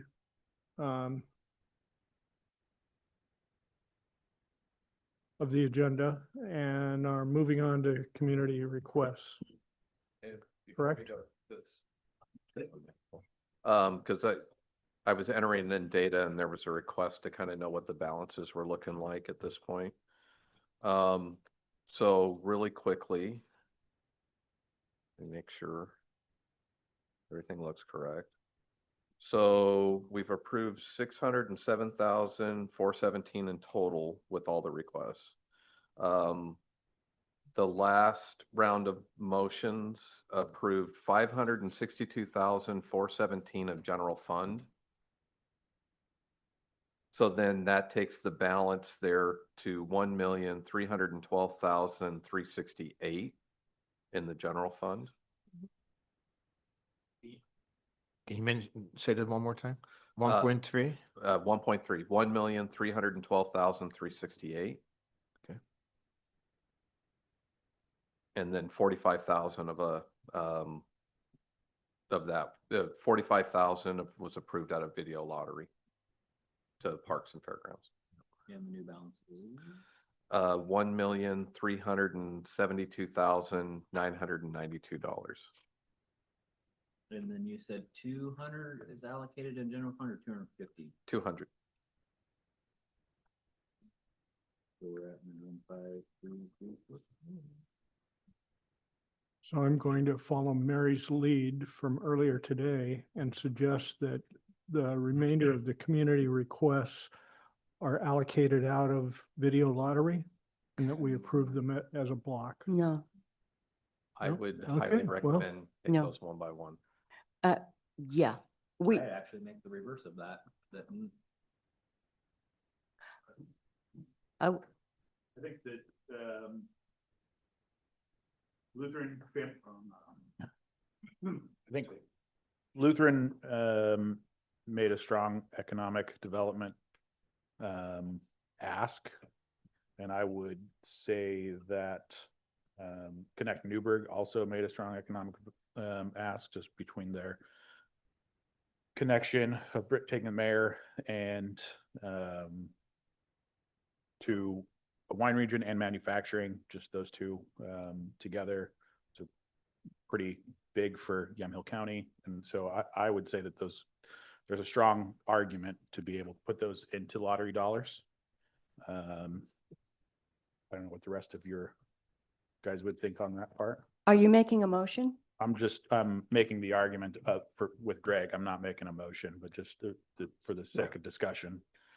Okay, I want to make a motion at this point that we deny all community requests, knowing that Aries has been covered, and RAC, I would recommend they are taken out of economic development. And I have I think we've had CASA as a line item, which I don't know how that happened. I think Safe Families is worthy, but I also am going to recommend anything like that. That's a nonprofit that is near and dear to your heart. Write a check. I'm going to be doing that today, but we cannot ask taxpayers to fund nonprofits. And so I'm going to recommend that none of them get funded because we don't have enough money to do core services, much less nonprofits.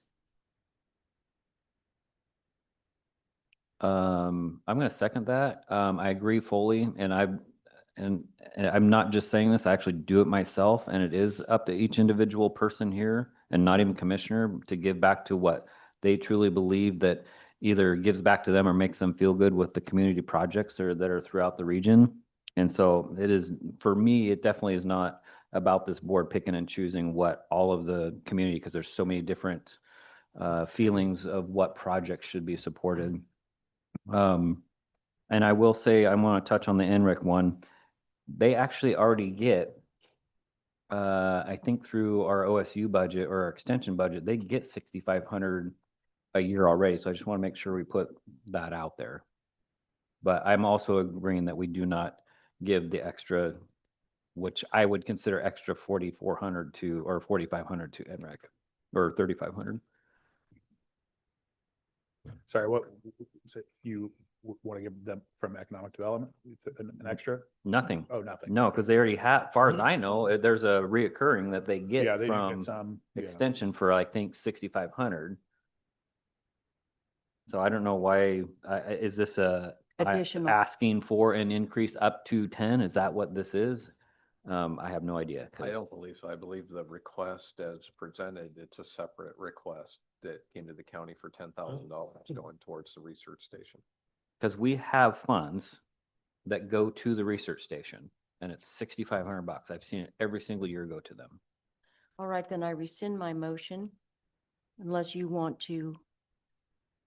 I will rescind my motion or amend my motion to include that information regarding NRAC and also knowing that Aries is covered. And also the recommendation is that the worthwhile organizations like CASA and Safe Families, something that we will all, if we choose, make a commitment to fund. So that's my motion. Okay, we have a Can I- motion, Yeah. ayes, or is there more discussion? Sorry, a little bit of discussion. So, Was there a second? there's a second. I kind of seconded it, but Yeah. she remotioned. Oh. Yeah. Did you second it the second time? No, I wanted to start discussion. I think we need a second. We need a second. Second. So is there a general recommendation or even policy that says we don't fund nonprofits with tax dollars? No, Or is we- that, We do all the time. We No, used we do to, not. we I don't. mean, we give money to Provoking Hope and Campfire. They are through contracts through HHS. We don't give taxpayer dollars. Those are through contract. We have in the past, though, I believe. Excuse me? I believe we have in the past. Well, Not- years We ago. have to CASA for years now. No. Years ago, we had, when the county was flush, we gave lots of money we gave money to the mission. We gave money to Provoking Hope. We gave money to Safe Families, to the Relief Center. Every year we wrote some very healthy checks out of taxpayer funds when we had it. We don't have it anymore, but we do have contracts with Provoking Hope and with, we have had conversations on talking with HHS to see whether or not these organizations like Safe Families could be part of some of our funded partners, like Provoking Hope. But as worthy as they are, nobody is a bigger champion of Safe Families than I have been. I don't think that we can ask the taxpayers to fund that when we don't have enough to fund our core services. That's why I'm saying, write a check, which Okay. can I still, one more clarification then? So the CASA line item says continuation of annual allocation. And that, how that became a line item is really kind of questionable, because I wonder why the mission would ask, why weren't we a line item? And why weren't we a line item Provoking Hope in terms of specifics? Yeah, but it means that we are changing our policy on that? There was no policy. Because actually, anything that was approved, even if it was approved as a line items like anything else in the budget, if it's not being approved that it's going to continue, it would come out of the budget. It wouldn't continue. Right. So it's not really a change in policy. It was when it was originally set up. This predates me that, yeah, Which goes to our conversation that we had, that we are making decisions for future budget committees that may not be wanting to do that when it's a reoccurring one. So Yeah. I agree with Commissioner Starrett of how it got on there as a reoccurring is.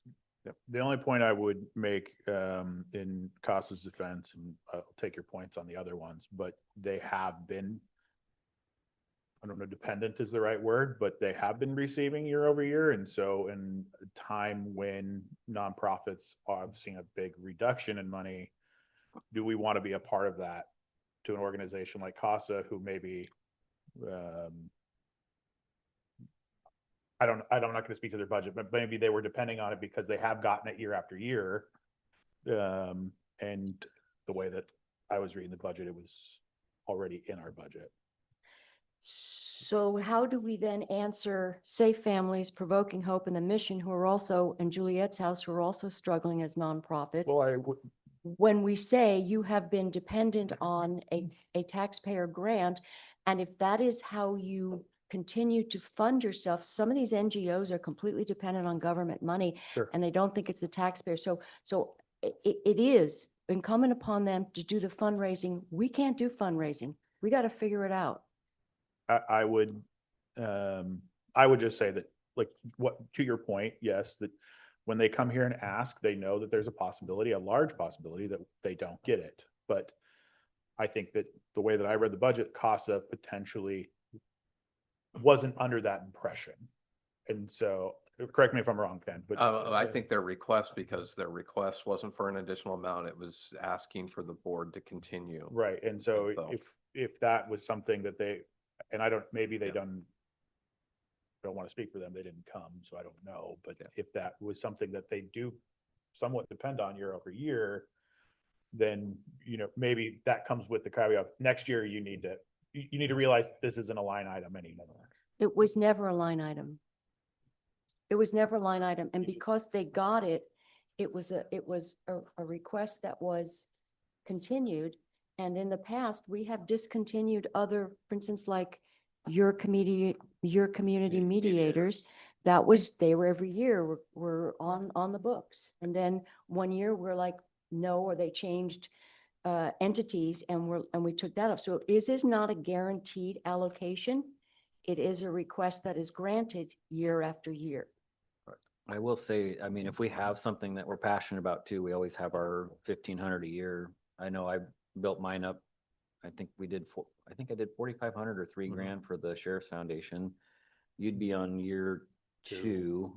So I mean, there's always that option too, Sure. depending on how passionate you are about them. Mhm. And there's also your, writing a check, which I think really shows, if our heart's in the right place and it's important to us, we write a check and don't depend on the taxpayers to do the charitable work we should be doing. So my recommendation, I will restate my motion, is that we deny all of these requests and, yeah, that's it. Okay, we have a motion. Do we have a second? Second for the third. Ayes? Aye. Aye. Aye. Okay, passes unanimously.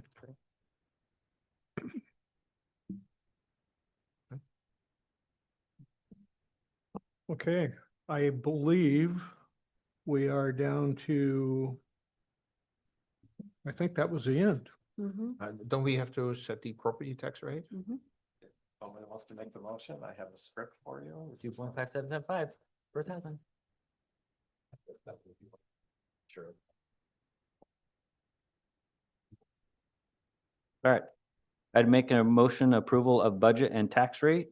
The motion is to approve the FY 27 Yamhill County budget as amended and set the tax rate at 2.5775 per $1,000 of assessed value. And just to be clear, that's the same as last year. Same And for the last 30 18 years, 25 years. Can we get a picture of everybody before you? So I have yeah, so we have a second here. So I just have a question about it. So I think I heard somewhere that we can't raise that. Is that correct? Or is that incorrect?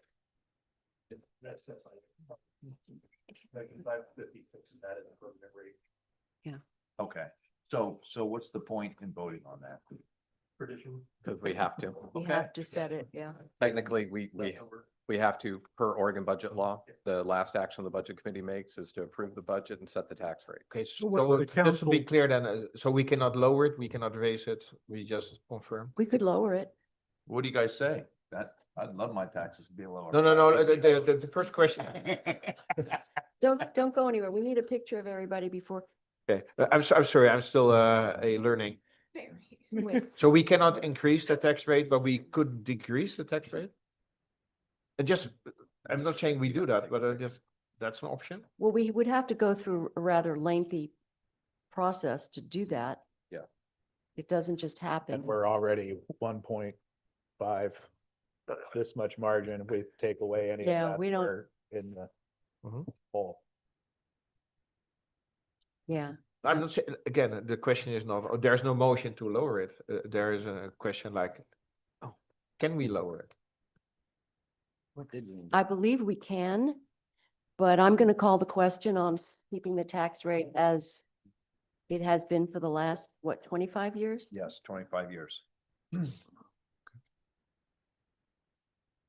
have a motion? I We think, do? I think Yeah, we there's already already a have second. Did we already do it? We haven't We still gotta voted, vote. but you want your picture. We had the motion. No, but and they were like, second, yep, but you had to vote. call Is for that the- a mo- There was a call for the Call for the question. question, please. Call for the question. Okay, those are the ayes, Aye. pass unanimously, unanimously. Now can I get my picture? Well, thank you so much, and then we'll get the picture.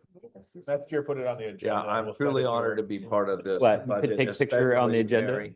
This is my Yeah. 5th year being on it with you. This is my 4th year being on with you, and this is my 2nd year with you. I was How long- actually in How the many audience. years have you done this now, Greg? 2 minutes. 2 minutes. No, No. not I- yet. We're not done. Hey, we're not adjourned yet. We're not adjourned yet. What do we have to do? Take your picture. We have to get our picture taken, then we can I adjourn. know, you don't have to be in the picture, but we're not adjourned yet. Say cheese. Cheese. I can't believe I actually followed directions. Okay. Thank you, thank you, thank you, All thank right, you. and I just want to say as the budget officer before we adjourn, again, because I know it's been a long 3 days. To navigate all this, first off, I want to acknowledge staff for helping pull this off and for the lunches and running errands and keeping me on track and putting this all together. I know this is not an easy process to get through. Kudos to the finance team and for Kevin for helping with this as well. And then of course, most importantly, the budget committee, I know the board, we work together every day. But for the budget committee members coming in, and like I said during my budget message, this is critical. This is a critical function that's being performed. It's to be a transparent public involvement process to adopt this budget. And in order for us to be open for business on July 1, this is one of the important steps that we have to accomplish to make sure we have the budget in place. So I know there's a lot of information. There's a huge learning curve, and I really hope by hearing the presentations from the various departments that it also helps kind of showcase all the good work that our departments are doing throughout the community. And kudos to all the departments that made their presentations this week. So thank you. And I'm ready to now take this to the next phase because I'm not done. So, and the board's not done. So we still have some steps to go through before we do the final adoption. So. Well, Ken, thanks for all your hard work. Yeah. You do such a great job putting it together and getting us through these 3 days. Thanks for putting up with It's amazing. This was an especially trying year because we were really not well behaved. I thought it went, every year that I've heard, I feel like goes smoother and smoother. Not Me saying too. because I- of me, I feel the because same they way. feel like it goes better and better. I honestly feel the same way. Well, this week I helped me brush up on my Robert's rules, on motions and, More and money everything else. So, problems. Thanks, everybody. all right. Hey, thank you. I assume that's the end of the meeting.